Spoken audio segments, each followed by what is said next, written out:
Welcome to ASPN academy. இது current affairs video. Already நம்மளோட சேனல்ல கரண்ட் அஃபேர்ஸுக்கு ஒவ்வொரு மந்த்துக்கும் 3 பார்ட் கொடுத்துட்ருக்கோம். உங்களுக்கு தெரியும். ஒருவேளை நீங்கள் இந்த வீடியோ ஃபர்ஸ்ட் டைம் பார்க்குறீங்க அப்படின்னா உங்களுக்காக நான் சொல்லிக்கிறேன். ஒவ்வொரு மாதத்துக்கும் மொத்தமாக ஒரே தான் மந்த்லி கரண்ட் அஃபேர்ஸாக கொடுக்காம நம்மளோட சேனலில் எப்படி கொடுத்துட்ருக்கோம் அப்படின்னா 3 பார்ட்டாக கொடுத்துட்ருக்கோம். 1ஆம் தேதியிலேருந்து 10ஆம் தேதி வரைக்கும் இருக்கிற ஈவெண்ட்ஸ் எல்லாம் ஒரு பார்ட்டாகும். ஃபர்ஸ்ட் பார்ட்டு 11லேருந்து 20 வரைக்கும் இருக்கிற நடந்த அந்த மாசத்துல அந்த தேதியில 11லேருந்து 20ஆம் தேதி வரைக்கும் நடக்கிற விஷயங்கள் பார்ட் 2விலையும் 21லேருந்து 30 வரைக்கும் நடக்கிற விஷயங்கள் பார்ட் 3லையும் இருக்கும். 3 பார்ட்டா பிரிச்சு குடுக்குறோம். ஒவ்வொன்னுக்கும் எக்ஸ்பிளனேஷனும் குடுத்துருவோம். அதுக்கான பிடிஎஃப்பும் அந்தந்த வீடியோ கீழ இருக்கும். எப்பயாவது சம்டைம்ஸ் பிடிஎஃப் வந்து மிஸ் ஆயிருந்தால் நீங்க வந்து கமெண்ட்ல சொல்லுங்க. நாங்க கண்டிப்பா உடனே அப்லோட் பண்ணிடுறோம். அதே மாதிரி இதுவரைக்கும் அக்டோபர், நவம்பர், டிசம்பர் வரைக்கும் போட்டிருக்கு. இப்ப ஜனவரி போயிட்டுருக்கு. எக்ஸாமுக்கு முன்னாடி 15 நாளைக்கு முன்னாடி வரைக்கும் இருக்கிற கரண்ட் அஃபேர்ஸ் வந்து நீங்க கண்டிப்பா தெரிஞ்சிருக்கணும். எக்ஸாம் மொத நாள் நைட் வரைக்கும் உட்காந்து கரண்ட் அஃபேர்ஸ் பார்க்கணுமான்னா தேவையில்ல. ஏன்னா அட்லீஸ்ட் ஒரு 2 வீக்ஸ் முன்னாடியே கொஸ்டின் எல்லாம் பிரிண்ட் பண்ணி அந்தந்த பேக்கிங் பண்ணி அந்தந்த சென்டருக்கு அனுப்புறதுக்கான ஏற்பாடு பண்ண ஆரம்பிச்சுருவாங்க. அதனால ஒரு 15 டேஸ் முன்னாடி வரைக்கும் இருக்கிற இப்போ 13th எக்ஸாம் அப்படின்னா அதுக்கு முன்னாடி மந்த்ல கடைசி வரைக்கும் நீங்க படிச்சா போதும். அந்த ஜூலை 13னா ஜூலைக்கு வந்து நீங்க படிக்க தேவையில்ல. இந்த மாதிரி நீங்க கரண்ட் அஃபேர்ஸ் படிக்கணும். நாங்க குடுத்துருவோம். அது வரைக்குமே உங்களுக்கு எது வரைக்கும் நீங்க படிக்கணுமோ அத வந்து குடுத்துருவோம். அதனால தான் அக்டோபர்லேருந்து ஆரம்பிச்சிருக்கோம். அட்லீஸ்ட் ஒரு 8 மாச கரண்ட் அஃபேர்ஸாவது நீங்க படிச்சுட்டு போணும் அப்படிங்கிறதுக்காக. அதனால டெய்லி கரண்ட் அஃபேர்ஸ் படிக்கிறத வந்து பழக்கமா வச்சுக்கோங்க. நான் ஏற்கனவே சொல்லியிருக்கேன். டெய்லி ஷெட்யூல்ல ஒரு 1/2 மணி நேரமாவது கரண்ட் அஃபேர்ஸ் இருக்கணும். நீங்க வந்து கரண்ட் அஃபேர்ஸ உட்காந்து மனப்பாடம் பண்ணி அப்படியே சொல்லி பார்க்கணுன்ற அவசியம் இல்ல. ஜஸ்ட் அந்த இத எடுத்துக்கிட்டா, இதுல வந்து நம்ம ஃபர்ஸ்ட்ல இருக்கோம். ஒரு 2 டைம்ஸ், 3 டைம்ஸ் ஒரு நாளைக்கு ரீட் பண்ணி விட்டீங்கன்னா போதும். ஒவ்வொரு பிடிஎஃப்லயும் ஒரு 10 டூ 12 பேஜ் இருக்கிற மாரி குடுக்குறோம். நீங்க ஒரு நாளைக்கு ஒரு 2 பேஜ், 3 பேஜ நீங்க கவர் பண்ணிக்கிட்டே ரெகுலரா ஆனா மிஸ் ஆகாம எப்படி தமிழ், ஜிகே, மேத்ஸ் பார்க்குறீங்களோ, அது மாரி கரண்ட் அஃபேர்ஸும் ரீட் பண்ணிக்கிட்டே வந்தா ரொம்ப ஈஸி தான். ஓகே. இப்ப இந்த இதுக்குள்ள போலாம் நம்ம. இதுல நம்ம பார்க்க போறது வந்து ஜனவரி மந்தோட கரண்ட் அஃபேர்ஸ் பார்ட் 2. அதாவது 11ஆம் தேதியிலிருந்து 20ஆம் தேதி வரைக்கும் நடந்த ஈவென்ட்ஸ். ஆல்ரெடி நாங்க சொன்ன மாதிரி எல்லோ கலர்ல மார்க் பண்ணியிருக்கிறது எல்லாமே தமிழ்நாடு சம்மந்தப்பட்ட கரண்ட் அஃபேர்ஸ். நீங்க கலர்ல பிரிண்ட் அவுட் எடுத்தாலும், பிளாக் அண்ட் ஒயிட்ல எடுத்தாலும் அது வந்து டிஃபரெண்ட்டா வந்து உங்களுக்கு ஷேடு காமிச்சுரும். அப்ப நீங்க தமிழ்நாடு தான் ஒரு தடவ ரீட் பண்ணணும்னு நெனைக்கிறீங்க அப்படின்னா, இத மட்டும் ஒரு வாட்டி ரீட் பண்ணிக்கலாம். அதுக்காக. பாருங்க ஃபர்ஸ்ட் ஒன் உழைப்பு நாள். உழைப்பு நாள் அளவில் தமிழகம் முதலிடம் பிடித்துள்ளது. இந்த உழைப்பு நாள் அப்படின்னு சொல்றாங்க இல்லையா? இந்த உழைப்பு நாள்ன்றது என்ன அப்படின்னா, உழைப்பு நாள் என்பது ஒரு நாளில் ஒருவர் எவ்வளவு வேலை செய்கிறார் என்பதை குறிப்பிடுகிறது. மொத்தமா தமிழ்நாட்டுல இருக்க எத்தன பேரையும் கணக்கெடுக்கிறது அது வேற விஷயம். ஆவரேஜா ஒரு நாளைக்கு ஒருத்தர் எவ்வளவு வேலை செய்றாங்க, சராசரி அப்படின்னு எடுக்கும்போது, அதுல தமிழ்நாடு ஃபர்ஸ்ட் பிளேஸ்ல இருக்கு. நம்ம தான் ஏதாவது ஒரு வேலை பண்ணிக்கிட்டு தான் இருக்கோம். ஓகேவா? சும்மா இருக்கிறது வந்து ரொம்ப கம்மி தான். அதனால தமிழ்நாடு ஃபர்ஸ்ட் பிளேஸ் 1.75, குஜராத் வந்து 1.37 செகண்ட் பிளேஸ், மகாராஷ்டிரா 3 பிளேஸ் 1.17, மத்திய பிரதேசம் 4th பிளேஸ் 0.97. இத்தனையும் தெரியணுமா அப்படின்னா, அட்லீஸ்ட் ஃபர்ஸ்ட், செகண்ட் மட்டுமாவது தெரிஞ்சுக்கோங்க. எதுலலாம் ஃபர்ஸ்ட்டும், லாஸ்ட்டும் குடுத்துருக்காங்கன்னா, அதுல ஃபர்ஸ்ட், லாஸ்ட் மட்டும் தெரிஞ்சுக்கோங்க. இல்ல முதல் 5 இடம், முதல் 10 இடம் குடுத்துருக்காங்கன்னா, அட்லீஸ்ட் முதல் 2 இடத்தையாவது தெரிஞ்சுக்கோங்க. ஏன்னா, இப்ப உழைப்பு நாள் அளவில் தமிழகத்திற்கு அடுத்த இடத்தில் உள்ள மாநிலம் எது? அப்படின்னு கேட்டுருவாங்க. அதனால 1 அண்ட் 2 அட்லீஸ்ட் தெரிஞ்சுக்கோங்க. சரி நெக்ஸ்ட் ஒன். சத்யநாராயணன் குழு.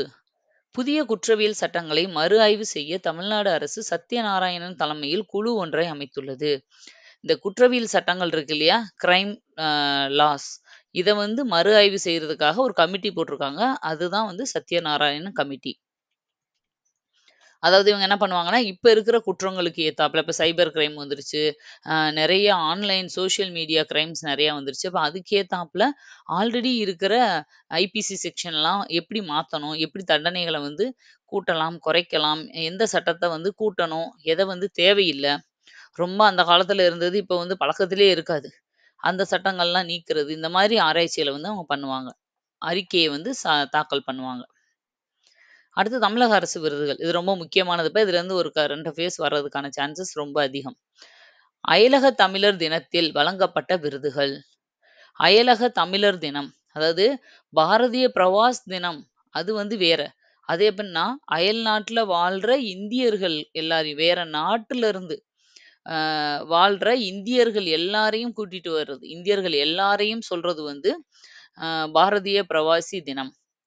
ஜனவரி 9 அதாவது 1900 1915ல ஜனவரி 9ல மகாத்மா காந்தி தென்னாப்பிரிக்காவிலிருந்து 20 வருஷம் கழிச்சு இந்தியாவுக்கு திரும்பி வந்தார். அந்த நாள வந்து ஞாபகத்துல இருக்கிறதுக்காகவும், அந்த நாள கொண்டாடுறதுக்காக என்ஆர்ஐ டே அப்படின்னு சொல்லி ஒவ்வொரு வருஷமும் ஜனவரி இந்த 9ல வந்து நம்ம கொண்டாடிட்டு இருக்கோம்.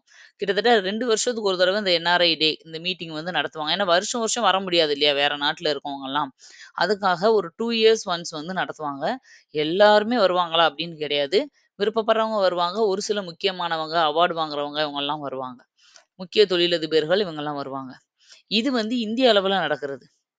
இது என்ன அப்படின்னா, அயல் நாடுகள்ல வாழ்ற தமிழர்கள வந்து அ ஒண்ணா இணைத்து அவங்களுக்கு வந்து மீட்டிங் நடத்துறது, அவங்க வந்து நம்ம நாட்டுல முதலீடு செய்றதுக்கு, ஊக்குவிக்கிறதுக்கு, அவங்களுக்கு வந்து விருதுகள் குடுக்கறது, நல்லா சிறப்பா செயல்பட்டவங்களுக்கு விருதுகள் குடுக்கறது, இதெல்லாம் நடத்துறது.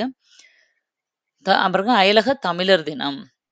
இதுல வந்து இப்போ ஸ்டாலின் வந்து நடத்தியிருக்காரு. அதுல நெறைய பேருக்கு விருதும் குடுத்துருக்காங்க. இது வந்து எந்த திட்டத்தின் கீழ் வரும் அப்டின்னா, வேர்களை தேடி அப்படின்னு ஒரு திட்டத்த அறிமுகப்படுத்துனாங்க. தமிழ்நாடு கவர்மெண்ட். வேர்களை தேடி. அதாவது ஆலமரம் இங்க தான் இருக்கும். ஆலமரம்னா என்ன? அம்மா, அப்பா, தாத்தா, பாட்டி ஏதோ ஒரு மூதாதையர் இங்க இருந்திருப்பாங்க. அதோட விழுதுகள், வேர்கள் தான் வந்து விழுதுகள், வேர்கள்லாம் வந்து அ அப்படியேவும் வேற வேற நாட்டுக்கு போயிருக்கும். இப்போ ஒரு வேர் எப்படி கொஞ்சம் கொஞ்சமா நகர்ந்து போயிருது இல்லையா? அது மாதிரி எங்கேயோ போய் இருக்கிறவங்கள, அந்த வேர்களை எல்லாம் தேடி கூட்டிட்டு வர திட்டம். அப்படின்ற மீனிங்ல அந்த திட்டத்தின் கீழ தான் இது செயல்படுது. தமிழ் மாமணி விருது இதுல ஒருத்தருக்கு யாரு குடுத்துருக்காங்கன்னா, விஜய் ஜானகிராமன். கலாச்சார தூதர் விருது கிருஷ்ணகாந்தன் சந்தீப். அப்புறம் வருஷம் வருஷம் கணியன் பூங்குன்றனார் விருது. நமக்கு தெரியும். கணியன் பூங்குன்றனார் யாதும் ஊரே யாவரும் கேளீர் எழுதினார் இல்லையா? அவரு. அவரு நினைவா வந்து வருஷம் வருஷம் இந்த அயலக தமிழர்களுக்கு விருது குடுத்துட்டு இருக்காங்க. அந்த அடிப்படையில இந்த வருஷம் 6 பேருக்கு குடுத்துருக்காங்க. பெண்கள் பிரிவில ஸ்ரீதேவி சிவானந்தம், சமூக மேம்பாடுக்கு கமலக்கண்ணன், கல்வி பிரிவில ராஜாராம் ராமசுப்பன், வணிகப் பிரிவு லக்ஷ்மணன் சோமசுந்தரம், அறிவியல் மற்றும் தொழில்நுட்பம் ஆரோக்கியராஜ், மருத்துவ பிரிவு கங்காதாரா சுந்தர். இந்த 6 பேருக்கும் குடுத்துருக்காங்க. நீங்க இதுல ஒரு ஒரு வார்த்தைய மட்டும் இப்ப பெண்கள்னா ஸ்ரீதேவி, சமூக மேம்பாடுனா கமலக்கண்ணன், கண்ணன், ராஜாராம். இந்த மாதிரி கல்விக்கு வந்து வித்திட்டவர் ராஜாராம் மோகன் ராய் இருக்கு. அப்படி ஏதாவது ஞாபகம் வச்சுக்கோங்க. வணிகம்னா லட்சுமணன், அறிவியல், அறிவியல்னா ஆரோக்கியம், மருத்துவம்னா சுந்தர். இந்த மாதிரி ஒண்ணொண்ணு ஞாபகம் வச்சுக்கோங்க. அப்பதான் ஈஸியா இருக்கும். நீங்க டபுள் டபுள் நேம் எல்லாம் ஃபுல்லா ஞாபகம் வச்சுட்டு இருக்காதீங்க. அடுத்தது சர்வதேச பலூன் திருவிழா. மாமல்லபுரத்தை அடுத்த திருவிடந்தையில் 10வது சர்வதேச பலூன் திருவிழா நடைபெற்றது. மாமல்லபுரம் பக்கத்துல பலூன் திருவிழா நடத்தியிருக்காங்க. வேலைவாய்ப்பு தமிழ்நாடு எம்எஸ்எம்இ. எம்எஸ்எம்இனா சிறு குறு விவசாயிகளுக்கான அமைப்பு தான் எம்எஸ்எம்இ. அது மூலமா அதிக வேலைவாய்ப்பை உருவாக்குகிறது. தமிழ்நாட்டுல இந்த எம்எஸ்எம்இ மூலம் வேலைவாய்ப்பு அதிகமா உருவாக்கிட்டு இருக்காங்க ஒவ்வொரு வருஷமும். சிறு குறு தொழில் செய்றாங்க இல்லையா? அது எல்லாமே. விவசாயிகள் மட்டும் கிடையாது. சிறு குறு தொழில் பண்ற எல்லாருமே அந்த எம்எஸ்எம்இ கீழ வருவாங்க.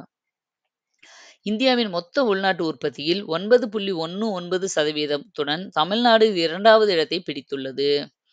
இந்த எம்எஸ்எம்இ மூலமா அதிக வேலைவாய்ப்பு உருவாகுறதுல. அப்ப சிறு குறு தொழில் அப்படின்னா, சுயமா தொழில் செய்றதுக்கு அப்ப சிறு தொழில் செய்றது, குறு தொழில் செய்றதெல்லாம் என்ன பண்ணுவாங்க? சுய தொழிலா வந்து ஒருத்தவங்க ஆரம்பிப்பாங்க. அதுக்கு கவர்மெண்ட்ல இருந்து லோன் குடுக்குறது, சப்போர்ட் பண்றது, அவங்களுக்கு வந்து பில்டிங்லாம் கட்டி குடுத்தாங்க.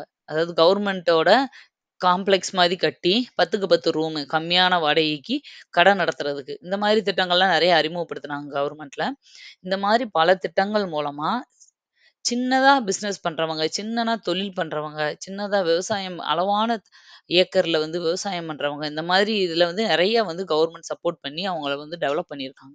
அதனால நெறைய புதுசா கவர்மெண்ட் வேலையே வேணும், பெரிய ஐடி வேலையே வேணும்னு இருக்காம, சுயமா எத்தனையோ பேர் படிச்சவங்க தொழில் ஆரம்பிச்சிருக்காங்க இப்போ. அதனால அந்த பிளேஸ்ல தமிழ்நாடு செகண்ட் பிளேஸ்ல இருக்கு. அதனால ஃபர்ஸ்ட் பிளேஸ்ன்னு நினைச்சிடாதீங்க. Second place.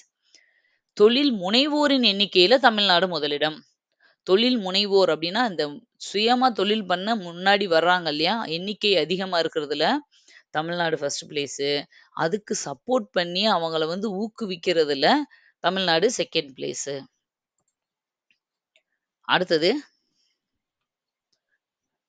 சபாநாயகர்கள் மாநாடு. காமன்வெல்த் நாடுகளின் நாடாளுமன்றங்களின் சபாநாயகர்கள் மற்றும் தலைமை தாங்கும் அதிகாரிகளின் 28வது மாநாடானது 2026இல் இந்தியாவில் வைத்து நடைபெறுகிறது. அதாவது எல்லா காமன்வெல்த் அப்படின்னு ஒரு அமைப்பே இருக்கு இல்லையா? அதுல நெறைய நாடுகள் உறுப்பு நாடுகளா இருக்கு. அந்த நாடுகள்ல இருக்கிற பார்லிமென்ட்ல இருக்கிற சபாநாயகர்கள் மற்றும் தலைமை தாங்கும் அதிகாரிகள் சிஇஓஸ் ஓகேவா? இவங்க எல்லாரும் சேர்ந்து வருஷம் வருஷம் ஒரு மீட்டிங் நடக்கும். அந்த மீட்டிங்க்கான 28வது மாநாடு நம்ம இந்தியாவுல அடுத்த வருஷம் நடக்க போகுது. எப்பயுமே ஒரு 3, 4 வருஷம் வரைக்கும் புக் பண்ணிருவாங்க இல்லையா? அடுத்த வருஷம் இவங்க, அடுத்த வருஷம் இவங்கன்னு. ஏன்னா அதுக்காக அவங்க ப்ரிப்பேர் ஆகணும் அதுக்காக. இப்ப 2026ல இந்தியாவுல நடக்க போகுது. வானியல் ஆய்வகம். கிழக்கு இந்தியாவின் முதல் வானியல் ஆய்வகம் மேற்கு வங்கத்தின் பஞ்சத் அப்படிங்கிற மலையில தொடங்கப்பட்டுள்ளது. வானியல் ஆய்வகம். இந்த காவலூர் இந்த இதுல எல்லாம் டெலஸ்கோப்லாம் இருக்கு இல்லையா? அந்த மாதிரி அ ஸ் அ ஸ்பேஸ் ரிசர்ச் நடக்கிற இடம். எங்கன்னா மேற்கு வங்கத்துல பஞ்சத் அப்படிங்கிற மலையில ஆரம்பிச்சிருக்காங்க. மோஸ்ட்லி இது எல்லாமே இந்த ஹில் ஸ்டேஷன்ல தான் இருக்கும். ஏன்னா அதான் ஹையஸ்ட் பிளேஸ். நம்ம ரிசர்ச் பண்ண ஈஸியா இருக்கும் ஸ்பேஸ. வானியல் ஆய்வகங்கள் உள்ள இடம். இது இல்லாம வேற எங்கெல்லாம் இருக்கு அப்படின்னா, லடாக், நைனிடால், நைனிடால்ல உத்தரகாண்ட், மவுண்ட் அபு அது ராஜஸ்தான்ல இருக்கு. கார்பனி மலைகள் மகாராஷ்டிரால இருக்கு. காவலூர் தமிழ்நாட்டுல காவலூர் அப்படிங்கிற இடத்துல இருக்கு. இந்த சூரிய கிரகணம், சந்திர கிரகணம் இதெல்லாம் பார்க்கும்போதெல்லாம் எப்ப பாரு இந்த காவலூர காமிச்சுட்டே இருப்பாங்க. பாருங்க எல்லாமே ஹில் ஸ்டேஷனா தான் இருக்கு. அடுத்தது வளைகுடா ஒத்துழைப்பு கவுன்சில். வளைகுடா ஒத்துழைப்பு கவுன்சில் கூட்டமானது கொச்சியில் நடைபெற உள்ளது. இந்த வளைகுடா நாடுகள்லாம் இருக்கும் இல்லையா? வளைகுடாவை சுத்தி இருக்கிற நாடுகள். அந்த கூட்டம் வந்து நடக்குது கொச்சியில. தொடர்புடைய செய்திகள். இந்த வளைகுடா சம்பந்தமா வளைகுடா ஒத்துழைப்பு கவுன்சில் எப்ப தொடங்கப்பட்டுச்சுன்னா 1981. இதுல எத்தனை நாடு உறுப்பினர் இருக்குன்னா 6 நாடுகள். இதோட தலைமையகம் வந்து அபுதாபி. ஐக்கிய அரபு அமீர் அதாவது UAE அப்படின்றோம் இல்லையா? அதுதான் அபுதாபில இருக்கு. அமெரிக்கா. ஜனவரி மாதத்தினை தமிழ் மொழி மற்றும் பாரம்பரிய மாதமாக அமெரிக்கா அறிவித்துள்ளது. இது ஏன் நீங்க போல்டு பண்ணல அப்படின்னா, இது தமிழ் நியூஸா இருந்தாலும், நியூஸ் நடந்த விஷயம் அமெரிக்காவுல. ஓகேவா? ஆனா இன்டர்நேஷனல் நியூஸ் இது. ஜனவரி மாதம் ஒவ்வொரு வருஷத்துலயும் ஜனவரி மாசத்த தமிழ் மொழி மற்றும் தமிழ் லாங்குவேஜ் மற்றும் கல்ச்சர் அந்த பாரம்பரியத்த வந்து போற்றும் விதமா அவங்க கொண்டாட போறாங்களாம். இது ஒரு நல்ல விஷயம் தானே! அடுத்தது மின்மதி 2.0. மகளிர் சுய உதவி குழுக்கள் நிதி மேலாண்மை சிறப்பாக செயல்பட தமிழகத்தில் மின்மதி 2.0 அறிமுகப்படுத்தப்பட்டது. அப்ப இந்த மின்மதி 2.0ன்றது எது சம்பந்தப்பட்டது அப்படின்னு கேட்டாலே மகளிர் சுய உதவி குழுக்களுக்கான ஒரு இதுதான் வந்து இது திட்டம். ஓகேவா? அதோட 2.0 அடுத்த வெர்ஷனை வந்து அறிமுகப்படுத்தியிருக்காங்க. போதைப் பொருட்கள் இல்லாத தமிழ்நாடு. பொதுமக்கள் போதைப் பொருட்கள் நடமாட்டம் பற்றி புகார் அளிக்க போதைப் பொருட்கள் இல்லாத தமிழ்நாடு என்ற செயலியும் அதற்கான இலச்சினையும் அறிமுகப்படுத்தப்பட்டுள்ளது. பாருங்க போதைப் பொருள் இல்லாம அழிக்கணும்னா என்ன செய்யணும் அப்படின்னா கவர்மெண்ட் ஒவ்வொரு இடத்துலயும் வந்து பார்க்க முடியாது. அப்ப எங்கேயெல்லாம் போதைப் பொருள் நடைமாற்றம் இருக்கோ அதை வந்து நம்ம நேரடியா போய் கம்ப்ளைண்ட் கொடுக்க தானே பயப்படுறாங்க எல்லாரும். ஏன்னா அதனால பின்னாடி இஷ்யூஸ் வரும் அதை ஃபேஸ் பண்ணணும் அப்படின்னு.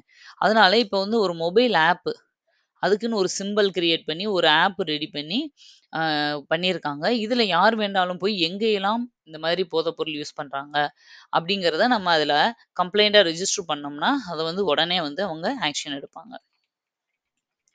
அடுத்தது சில்வர் நோட்டீஸ். உள்நாட்டில் சட்டவிரோதமாக பணம் சம்பாதிக்கும் பணத்தை வெளிநாட்டில் பதுக்குபவர்களுக்கு சில்வர் நோட்டீஸ் வழங்கப்படும். சில்வர் நோட்டீஸ்னா என்ன அப்படின்னு கேட்பாங்க. யாருக்காக வழங்கப்படுறதுதான். உள்நாட்டுல சட்டவிரோதமா இங்க வந்து ஏதோ ஒரு இல்லீகலா பணத்தை சம்பாரிச்சு அதை வெளிநாட்டுல கொண்டு போய் பதுக்கிடுறது. ஓகேவா? பதுக்கி திரும்ப அதை ஒயிட் மணியா மாத்தி கொண்டு வராங்க அப்படிலாம் சொல்றாங்க இல்லையா? அந்த மாதிரி பண்றதுக்கு கண்டுபிடிக்கப்பட்டால் அதுக்கு அனுப்பப்படுற நோட்டீஸுக்கு பேர் தான் சில்வர் நோட்டீஸ். அடுத்தது சிறப்பு நீதிமன்றங்கள். பெண்களுக்கு எதிரான குற்றங்களுக்கான சிறப்பு நீதிமன்றங்கள் 7 மாவட்டங்களில் அமைக்கப்பட உள்ளது. அதாவது எப்படி பெண்களுக்கான காவல் நிலையம் தனியா உருவாக்குனாங்க இல்லையா? அது மாதிரி பெண்களுக்கு எதிரான குற்றங்கள ரெஜிஸ்டர் பண்ணி, அத கேஸ விசாரிச்சு தீர்ப்பு சொல்றதுக்காகவே சிறப்பு நீதிமன்றங்கள் ஸ்பெஷலா 7 முக்கியமான மாவட்டங்கள்ல திறக்கப் போறாங்க. அதாவது எங்கேயெல்லாம் இந்த பெண்கள் சம்மந்தப்பட்ட கிரைம் ரேட் அதிகமா இருக்கோ, கொஞ்சம் அந்த மாதிரி இதுல தான் பண்றாங்கன்னு நெனைக்கிறேன். திருநெல்வேலி, மதுரை, கோயம்புத்தூர், திருச்சி, சேலம், சென்னை உள்ளிட்ட 7 மாவட்டங்கள். முக்கியமான தமிழ்நாட்டுல இருக்க ரொம்ப முக்கியமான 7 மாவட்டங்கள்ல இத செய்றாங்க. புவி வெப்பமயமாதல். புவி வெப்பமயமாதல் வரம்பை மீறிய முதல் ஆண்டாக 2024 கருதப்படுகிறது. இந்த கடைசியா 2024 தான் இருக்கதிலே இதுவரைக்கும் இருக்கதிலேயே ஹையஸ்ட் வெப்ப ஆண்டுன்னு சொல்லி அறிவிச்சாங்கன்னு ஏற்கனவே ஒரு வாட்டி பார்த்துருக்கோம். அத தான் இங்கேயும் திரும்ப குடுத்துருக்காங்க. இதுவரைக்கும் புவி வெப்பமயமாதல்ல ரெக்கார்ட் பிரேக் பண்ணது. அதான் வரம்பை மீறிய. ரெக்கார்ட் பிரேக் பண்ண ஃபர்ஸ்ட் வருஷம் இந்த 2024 தான். ஆனா, எனக்கு தெரிஞ்சு 2025 சம்மர் வந்துச்சுன்னா, இத தூக்கி சாப்பிட்டுரும்னு நெனைக்கிறேன். 2025 சம்மர் வந்து இதுக்கும் மேல வந்துரும். ஏன்னா, இப்ப இருந்தே சம்மர் மாதிரி தான் ஸ்டார்ட் ஆயிருச்சு. 2024ல் 1.55 டிகிரி செல்சியஸ் வெப்பநிலை பதிவாகி உள்ளது மொத்தம். அடுத்தது கும்பவாணி எஃப்எம். உத்தரப்பிரதேசத்தின் பிராக்யராஜ் நகரில் நடைபெறும் மகா கும்பமேளாவினை ஒளிபரப்ப கும்பவாணி எஃப்எம் தொடங்கப்பட்டது. இப்ப கும்பமேளா பயங்கர ஃபேமஸா நடந்துச்சு இல்லையா? அதுல எத்தனையோ பேர் இறந்தும் போயிட்டாங்க. மூச்சு திணறி, கூட்டத்துல, இடிபாடுகள்ல நெறைய நடந்தது இஷ்யூ. ஓகேவா? ஒரு பொண்ண கூட ஃபோட்டோ எடுத்து அந்த பொண்ணு ஃபேமஸ் ஆச்சு திடீர்னு. இந்த மாரி கும்பமேளா நெறைய விஷயங்கள் நடந்துச்சு. ஆக்சுவலா அது ஒரு மகா கும்பமேளா. இந்தியாவிலேயே நடக்கிற ஒரு பெரிய ஒரு ஃபெஸ்டிவல் அப்படிங்கிறதுனால, அதுக்குன்னு சொல்லி தனியா அந்த விஷயங்கள, அந்த நிகழ்ச்சிகள ஒளிபரப்புறதுக்காக மட்டுமே ஒரு எஃப்எம் கிரியேட் பண்ணியிருக்காங்க. அது பேரு தான் கும்பவாணி எஃப்எம் 103.5. அதோட ஃப்ரீக்வென்சி மாடுலேஷன். ஓகேவா? எஃப்எம் அப்படின்னாலே ஃப்ரீக்வென்சி மாடுலேஷன். அந்த ஃப்ரீக்வென்சில டியூன் பண்ணும்போது மட்டும் தான் அந்த சேட்டலைட்லேருந்து நம்மளுக்கு அதோட ஒளிபரப்பு தெரியும். ஒ அதே இது 103லேருந்து 93.5ன்னு வச்சோன்னா சூரியன் எஃப்எம்னு வருது இல்லையா? ஏன்னா, அந்த மாடுலேஷன்ல அவங்க சேட்டலைட்ல அ வந்து ஒளிபரப்பு பண்ணிக்கிட்டு இருப்பாங்க. நம்ம அந்தந்த இதில வைக்கும்போது அந்தந்த டியூன் வந்து நம்மளுக்கு வரும். அந்தந்த ஃப்ரீக்வென்சில நம்மளுக்கு கிடைக்கும். ஓகே. கும்பமேளா நடைபெறுவதற்காக மகா கும்ப் என்ற மாவட்டமும் உருவாக்கப்பட்டது. ஒரு மாவட்டமே உருவாக்கியிருக்காங்க சுத்தி. அங்க கடைகள் இதெல்லாம உருவாக்கி, சாப்பாடு எல்லா மாரி இருக்கும் இல்லையா? இந்த மாரி இது நெறைய உருவாகும்போது ஒரு கிட்டத்தட்ட ஒரு மாவட்டமே உருவாக்கப்பட்டிருக்கு பெரிய. இந்திய வானொலி ஒலிபரப்பு சேவை மும்பை வானொலி சங்கம் மூலமாக 1923ஆம் ஆண்டு தொடங்கப்பட்டது. இந்த இந்திய வானொலி ஒலிபரப்பு முதல்ல மும்பை வானொலி ஒலி சங்கம் அப்படிங்கிற ஒரு சங்கம் தான் 1923ல தொடங்கியிருக்கு. இது 36ல அகில இந்திய வானொலி அப்படின்னு ஆரம்பிச்சாங்க. அதே இது 57ல இது எப்படி மாறுச்சுன்னா, ஆகாசவாணி என்று பெயர் மாற்றம் பெற்றது. இது வந்து இது சம்மந்தப்பட்ட தொடர்புடைய செய்திகள். நம்ம நெறைய கேட்டிருப்போம். செய்திகள் வாசிப்பது, ஆ அ ஆகாசவாணி செய்திகள் வாசிப்பது அப்படி சொல்லுவாங்க. ஆகாசவாணினா வானத்திலிருந்து வரும் ஒலி அப்படின்றது அர்த்தம். ஏன்னா ஒரு சேட்டலைட் மூலமா தானே உலகம் இந்தியா முழுக்க அத வந்து டிரான்ஸ்மிட் பண்றாங்க. அத ஆகாசத்துலருந்து வர்ற ஒரு ஒலி அப்படிங்கிற மீனிங்க வந்து அத பண்ணாங்க. அடுத்தது நேரடி வரி பகிர்வு. மத்திய அரசின் நேரடி வரி பகிர்வு அதிகமுள்ள மாநிலமாக பீகார் உள்ளது. ஓகேவா? நேரடி வரி பகிர்வு வந்து அதிகமா யார் பண்ணிட்டு இருக்காங்கன்னா, பீகார். ஹிம்கா வாட்ச் ஆடைகள். டிஆர்டிஓ அமைப்பானது ராணுவத்தினருக்கான ஹிம்கா வாட்ச் அப்படிங்கிற ஆடைகள தயாரிச்சிருக்கு. டிஃபென்ஸுக்குன்னு சொல்லி தனியா ஒரு ட்ரெஸ். அது ஏதோ ஒரு சேஃப்டி ட்ரெஸ். ஓகேவா? அத வந்து தயாரிச்சிருக்காங்க. அது பேரு தான் ஹிம்கா வாட்ச். வாட்சான்னு தெரியல. அது ஞாபகம் வச்சுக்கோங்க. இந்த டிஆர்டிஓன்னா என்ன எக்ஸ்பான்ஷன் அப்படின்னா, defence research and development organisation. இது 1958ல உருவாச்சு. ஓகே. அடுத்தது பிரான்ஸ். செயற்கை நுண்ணறிவு நடவடிக்கை உச்சி மாநாடு பிரான்சில் நடைபெற உள்ளது. செயற்கை நுண்ணறிவு நடவடிக்கை ஏஐ சம்பந்தப்பட்ட ஒரு உச்சி மாநாடு பிரான்ஸ்ல நடக்க போகுது. நிக்கோலஸ் மதுரோ வெனிசுலாவின் அதிபராக நிக்கோலஸ் மதுரோ தேர்ந்தெடுக்கப்பட்டுள்ளார். வெனிசுலா அதிபர். அஞ்சு பாபி ஜார்ஜ். ஏஎஃப்ஐ தடகள ஆணையத்தின் தலைவராக அஞ்சு பாபி ஜார்ஜ் நியமனம் செய்யப்பட்டுள்ளார். இந்த அஞ்சு பாபி ஜார்ஜ் யாரு? நம்ம இந்தியாவோட முன்னாள் ஒரு அத்லட். ஓகேவா? அத்லெட்டிக் பிளேயர் நெறைய ஒலிம்பிக்ஸ்ல வந்து நம்மளுக்கு வின் பண்ணி குடுத்த ஒரு அத்லெட் தான் இவங்க. இவங்கள வந்து இப்போ அ ஏஎஃப்ஐ தடகள ஆணையத்தோட தலைவரா, ஹடில்ஸ் அப்படின்னு நம்ம சொல்லுவோம் இல்லையா? அந்த இதோட ஆணையத்தோட அத்லெட்டிக் தலைவரா வந்து இவங்கள போட்டுருக்காங்க. இந்த ஏஎஃப்ஓட எக்ஸ்பான்ஷன் என்ன அப்படின்னா, அத்லெட்டிக்ஸ் ஃபெடரேஷன் ஆஃப் இந்தியா 1946லயே இத உருவாக்கியிருக்காங்க. சுதந்திரத்துக்கு முன்னாடியே. அடுத்தது பாருங்க, இந்தி மொழி சான்றிதழ். இலங்கை நாடானது இந்தி மொழி சான்றிதழ் படிப்பை தொடங்கியுள்ளது. அதாவது இலங்கையில ஹிந்திய கத்துக்கிறதுக்கு. ஓகேவா? நம்ம இந்தியாவுல தான் ஹிந்தி அப்படின்னு நம்ம நெனச்சுட்டு இருக்கோம். வேற இப்ப பிரான்ஸ்காரங்களோ, அமெரிக்காக்காரங்களோ ஹிந்தி கத்துக்குவாங்களா? அவங்களுக்கு அது தேவையில்ல. ஏன்னா அவங்க மொழி அது கிடையாது. அவங்களுக்கு அந்த மொழிய வச்சு பேசியே ஆகணுன்ற அவசியமும் இல்ல. ஆனா, நம்ம பக்கத்து நாடான இலங்கை வந்து இப்ப என்ன முடிவு பண்ணியிருக்காங்கன்னா, நம்ம இந்தியாவ டிபெண்ட் பண்ணி அவங்க நெறைய இருக்கதுனால, பக்கத்துல இந்தியா இருக்கதுனால, ஹிந்தியும் ஒரு தெரிஞ்சுக்க வேண்டியது அவசியம் அப்படிங்கிற ஒரு இதுக்கு வந்து இது டிசைட் பண்ணி, அதுக்குன்னு ஒரு பட்டப்படிப்பு கிடையாது. சான்றிதழ் படிப்பு. ஒரு 5 வருஷம், 6 வருஷம்னு படிச்சா ஹிந்தில ஒரு குறிப்பிட்ட அ சர்டிஃபிகேட் குடுப்பாங்க. நம்ம தமிழ்நாட்டிலயுமே அந்த மாரி தனியா ஹிந்தி சர்டிஃபிகேட் கோர்ஸா இருந்துச்சு.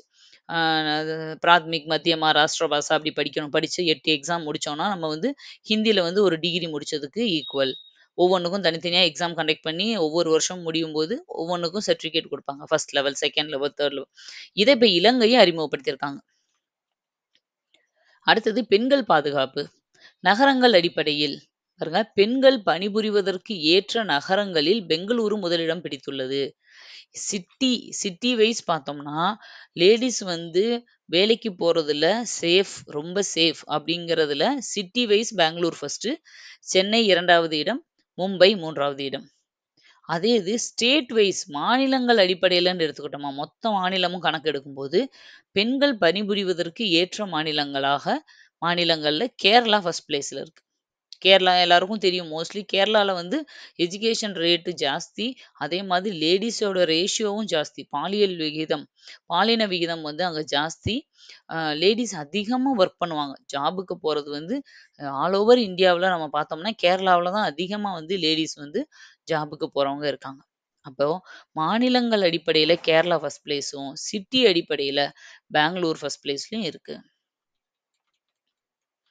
அடுத்து மாநில கட்சி.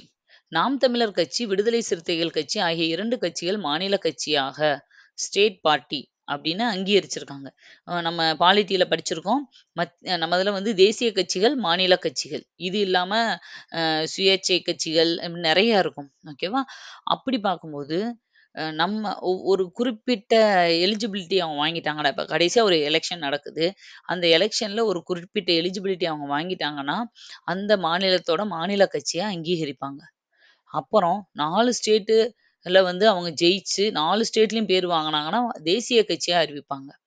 இப்போ ரொம்ப நாளா இந்த நாம் தமிழர் கட்சியும், விடுதலை சிறுத்தை கட்சியும் மாநில கட்சியாவே ஆகாம, அதாவது அந்த மினிமம் எலிஜிபிலிட்டியேவும் ஓட்டுகள் வாங்காம தான் இருந்துச்சு. ஆனா, இப்ப கடந்த எலக்ஷன்ல ஓரளவு வாங்குனதுனால, இந்த நாம் தமிழர் கட்சிக்கும் 2 கட்சிக்கும் புதுசா வந்து மாநில கட்சி அந்தஸ்து குடுத்துருக்காங்க. உங்களுக்கு தெரியும். நாம் தமிழர் கட்சி வந்து சீமான் நடத்துறாரு. விடுதலை சிறுத்தைகள் கட்சி வந்து தொல் திருமாவளவன் அவர் நடத்துறாங்க. இப்போ ஆனா இந்த நாம் தமிழர் கட்சிய நம்மலாம் நினைச்சுட்டு இருக்கோம், சீமான் தான் ஆரம்பிக்கவே செஞ்சாரு அப்படின்னு. ஆனா அப்படி கிடையாது. 1958ல சி.பா. ஆதித்தனார் அப்படிங்கிறவரால ஆரம்பிக்கப்பட்டது தான் இந்த நாம் தமிழர் கட்சி.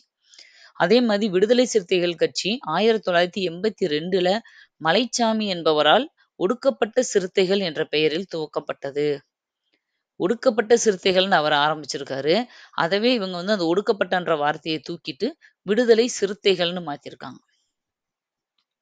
அடுத்தது இக்கட்சிக்கு பானை பானை சின்னம் ஒதுக்கப்பட்டுள்ளது.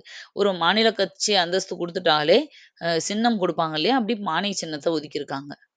அடுத்தது, தமிழ்நாட்டில் 4 மாநில கட்சிகளும், இந்திய அளவுல 6 தேசிய கட்சியும் இருக்கு. மொத்தம் தமிழ்நாட்டுல மட்டும் 4 மாநில கட்சி. அது என்னென்னன்னு உங்களுக்கு தெரியும். டிஎம்கே, ஏடிஎம்கே. அடுத்து இப்ப இந்த 2ம். நாம் தமிழர் கட்சியும், விடுதலை சிறுத்தை கட்சியும். அடுத்தது தேசிய அளவுல 6 கட்சிகள் இருக்கு. எப்படி பிஜேபி, காங்கிரஸ் இதெல்லாம் இருக்கும் அதே மாதிரி. மொத்தம் 7 இருந்துச்சு. நம்ம பாடப்புத்தகத்துல 7ன்னு போட்டிருக்கும். இப்ப லேட்டஸ்ட்டா வந்து ஒரு கட்சிய நீக்கிட்டாங்க. ஐ திங்க் கெஜ்ரிவாலோட கட்சின்னு நெனைக்கிறேன். சரியா தெரியல. நீங்க வந்து கமெண்ட்ல சொல்லுங்க. 1 வந்து நீக்கிட்டு இப்ப 6 தேசிய கட்சிகளா இருக்கு. அடுத்தது மாநில கட்சிகள் ஆகுறதுக்கான தகுதிகள் என்னென்ன அப்படின்னு பார்த்தா, மாநில சட்டப்பேரவை தேர்தல்ல குறைந்தபட்சம் 6% வாக்குகளாவது பெற்றிருக்க வேண்டும். அதாவது மினிமம் ஓட்டு 6% இப்ப அந்த தொகுதியில 6,00,000 பேர் ஓட்டு போடுறாங்க. அப்படின்னா, அதுல 6% ஓட்டாவது இவங்க கட்சிக்கு விழுந்திருக்கணும். அதே மாதிரி 25 தொகுதிகளுக்கு ஒரு மக்களவை தொகுதி அல்லது சட்டப்பேரவை தேர்தலில் குறைந்தபட்சம் 2 தொகுதிகளில் வெற்றி பெற்றிருக்க வேண்டும். மொத்தம் 20, 25 தொகுதியில நிக்கிறாங்கன்னு வச்சுக்கோங்க. மினிமம் 2 தொகுதியிலயாவது அவங்க ஜெயிக்கணும். அதே மாதிரி சட்டப்பேரவை தொகுதிகளில் குறைந்தபட்சம் 3% தொகுதிகளில் வெற்றி பெற்றிருக்க வேண்டும். மக்களவை தொகுதியில 2%மும் 2 தொகுதியிலயும் அ மொத்தம் ரேஷியோ விகிதம்படி பார்த்தோம்னா, அ ஒரு 3% தொகுதியிலயாவது வெற்றி பெற்றிருக்கணும். இதெல்லாம் இருந்தா மாநில கட்சியா அறிவிப்பாங்க. இந்த எலிஜிபிலிட்டிலாம் இவ்வளோ நாள் வாங்காம இருந்தாங்க. இப்போ கடந்த எலக்ஷன்ல வாங்குனதுனால திரும்ப அடுத்த எலக்ஷன்லயே இவங்க இதெல்லாம் வாங்கல. எல்லாத்துலயும் தோத்து போயிறாங்கன்னு வச்சுக்கோங்க. இந்த மாநில கட்சி அந்தஸ்து தூக்கி விட்டுருவாங்க. ஓகேவா? அது கிடைக்கும், போகும். நிரந்தரமா அத தக்க வச்சுக்கணும்னா, அவங்க ரெகுலரா வந்து அந்த இத வந்து எலிஜிபிலிட்டிய வந்து சாட்டிஸ்ஃபை பண்ணிட்டே இருக்கணும். அடுத்தது சிக்கிம். இந்தியாவின் முதல் ஆர்கானிக் மீன்வள தொகுப்பு சிக்கிம் மாநிலத்தின் சார்பங் பகுதியில் ஏற்படுத்தப்பட்டுள்ளது. ஆர்கானிக் மீன்வள தொகுப்பு. Henle passport 2025. ஹென்லி பாஸ்போர்ட் குறியீட்டில் இந்தியாவின் 85வது இடத்தை பெற்றுள்ளது. இந்தியாவின் பாஸ்போர்ட். இந்தியாவோட பாஸ்போர்ட் 85வது இடம். ஒவ்வொரு வருஷமுமே இது 82, 83, 85 இப்படிதான் இருக்கு. ஆனா ஃபர்ஸ்ட் பிளேஸ்ல இருக்கிறது எப்பயுமே சிங்கப்பூர் தான். 2ஆம் இடம் ஜப்பான். கடைசி இடம் பாருங்க 106 ஆப்கானிஸ்தான் தான் இருக்கிறதுலே கடைசி. என்னது இது ஹென்லி பாஸ்போர்ட்? ஹென்லி அப்படிங்கிற பாஸ்போர்ட்ன்றது இவங்க ஒரு அமைப்பு. வருஷம் வருஷம் வந்து இந்த பாஸ்போர்ட்டுகளை எல்லாம் வெரிஃபை பண்ணி எது வந்து um world world highest power highest power இருக்கிற பாஸ்போர்ட் எதுன்னா அது சிங்கப்பூரோட பாஸ்போர்ட் தான் அப்படின்னு அறிவிச்சிருக்காங்க. ஏன் அப்படி? அதுனா என்ன? அது என்ன பவரான பாஸ்போர்ட் அப்படின்னா, இப்போ நம்ம நாட்டுல நம்மளுக்கு வந்து இந்தியன் பாஸ்போர்ட் இப்போ என்கிட்ட இருக்குன்னு வச்சுக்கோங்க. நான் ஒரு சில கண்ட்ரிக்கு வித்தவுட் விசா என்னால போக முடியும். ஓகேவா? விசாவே இல்லாம வெறும் பாஸ்போர்ட்ட வச்சு என்னால போக முடியும். எக்ஸாம்பிள் மலேசியா, இலங்கை, ஓகேவா? அ மால்தீவ்ஸு இதுக்கெல்லாம் நான் விசா வாங்கணும்னு அவசியம் இல்ல. இந்தியன் பாஸ்போர்ட் இருந்தாலே நான் வந்து போக முடியும். இந்தியா பாஸ்போர்ட் இருக்கிறவங்க விசா இல்லாம கிட்டத்தட்ட ஒரு 30ஓ, 40ஓ 52ன்னு நெனைக்கிறேன். இப்ப லேட்டஸ்ட்டா ஏதோ சொல்லியிருந்தாங்க. 52 நாடுகளுக்கு நம்ம போக முடியும். ஆனா, சிங்கப்பூர் பாஸ்போர்ட் ஒருத்தர்கிட்ட இருந்துச்சுன்னா, அவங்க உலகம் வேர்ல்டு வைடா மேக்ஸிமம் கண்ட்ரீஸுக்கு விசாவே இல்லாம போக முடியும். அதுதான் இந்த வேர்ல்டு பவர்ஃபுல் பாஸ்போர்ட் அப்படிங்கிறதுக்கான அர்த்தம். ஏன் அப்படி? நம்மளுக்கு அலவுட் இல்ல. அவங்களுக்கு மட்டும் ஏன் அலவுட் அப்படின்னா, சிங்கப்பூரோட ரூல்ஸ் அண்ட் ரெகுலேஷன்ஸ் அந்த அளவுக்கு ஸ்ட்ரிக்ட்டானது. இப்போ சிங்கப்பூர் வந்து எல்லா வகையிலும் அ எக்கனாமிக்லயும் சரி, டெக்னாலஜிலயும் சரி வெல் டெவலப்டா இருப்பாங்க. கரெக்ட்டா இருப்பாங்க. ஊழல், லஞ்சத்துல கம்மியா இருப்பாங்க. அதே மாதிரி இப்ப அவங்க ஒரு வெரிஃபிகேஷன் அவங்க அந்த ஒரு பாஸ்போர்ட் குடுக்குறதுக்கான சிஸ்டம் ரொம்ப ஸ்ட்ரிக்ட்டா இருக்கும். ஒரு வெரிஃபிகேஷன் பண்ணி ஒரு பாஸ்போர்ட் அவங்க குடுத்துருக்காங்க அப்படின்னா, அது கண்டிப்பா அம் வெல் வெரிஃபைடா தான் இருக்கும். அவங்களே ஒருத்தர வந்து சீல் பண்ணி ஒரு பாஸ்போர்ட் குடுத்துருக்காங்கன்னா, தைரியமா அவங்கள நம்ம நாட்டுக்குள்ள விடலாம்னு எல்லா நாடும் நம்புது. அதுதான் இருக்கிறதுலயே வேர்ல்டு பவர்ஃபுல்லான பாஸ்போர்ட் அப்படிங்கிற அர்த்தம். நம்ம இந்தியாவோடது அதுல 85வது இடத்துல இருக்கும். அப்ப எவ்வளோ மோசம் பாருங்க. ஏன் அப்படின்னா, இந்தியாவுல போலி பாஸ்போர்ட் வாங்குறது ரொம்ப ஈஸி. யாரு வேணாலும் டூப்ளிகேட் அடிச்சிடுறாங்க. இல்ல லஞ்சம் குடுத்து வந்து ஏர்போர்ட்ல ஈஸியா ஆளுகள வந்து லஞ்சம் குடுத்து ஏமாத்தி வேற நாடுகளுக்கு போயிடுறாங்க. அப்ப என்னன்னா, இந்த ஊழல், லஞ்சம் அதிகமா இருக்கதுனால, நம்ம பாஸ்போர்ட் மேல இருக்கிற நம்பகத்தன்மை கம்மி. அதுதான். இந்த ஒரே வார்த்தையில சொல்லலாம். ஏன் இது வந்து முதல் இடத்துல இருக்குன்னா, நம்பகத்தன்மை அதிகம். இந்த பாஸ்போர்ட்ட எல்லா நாடும் நம்புது.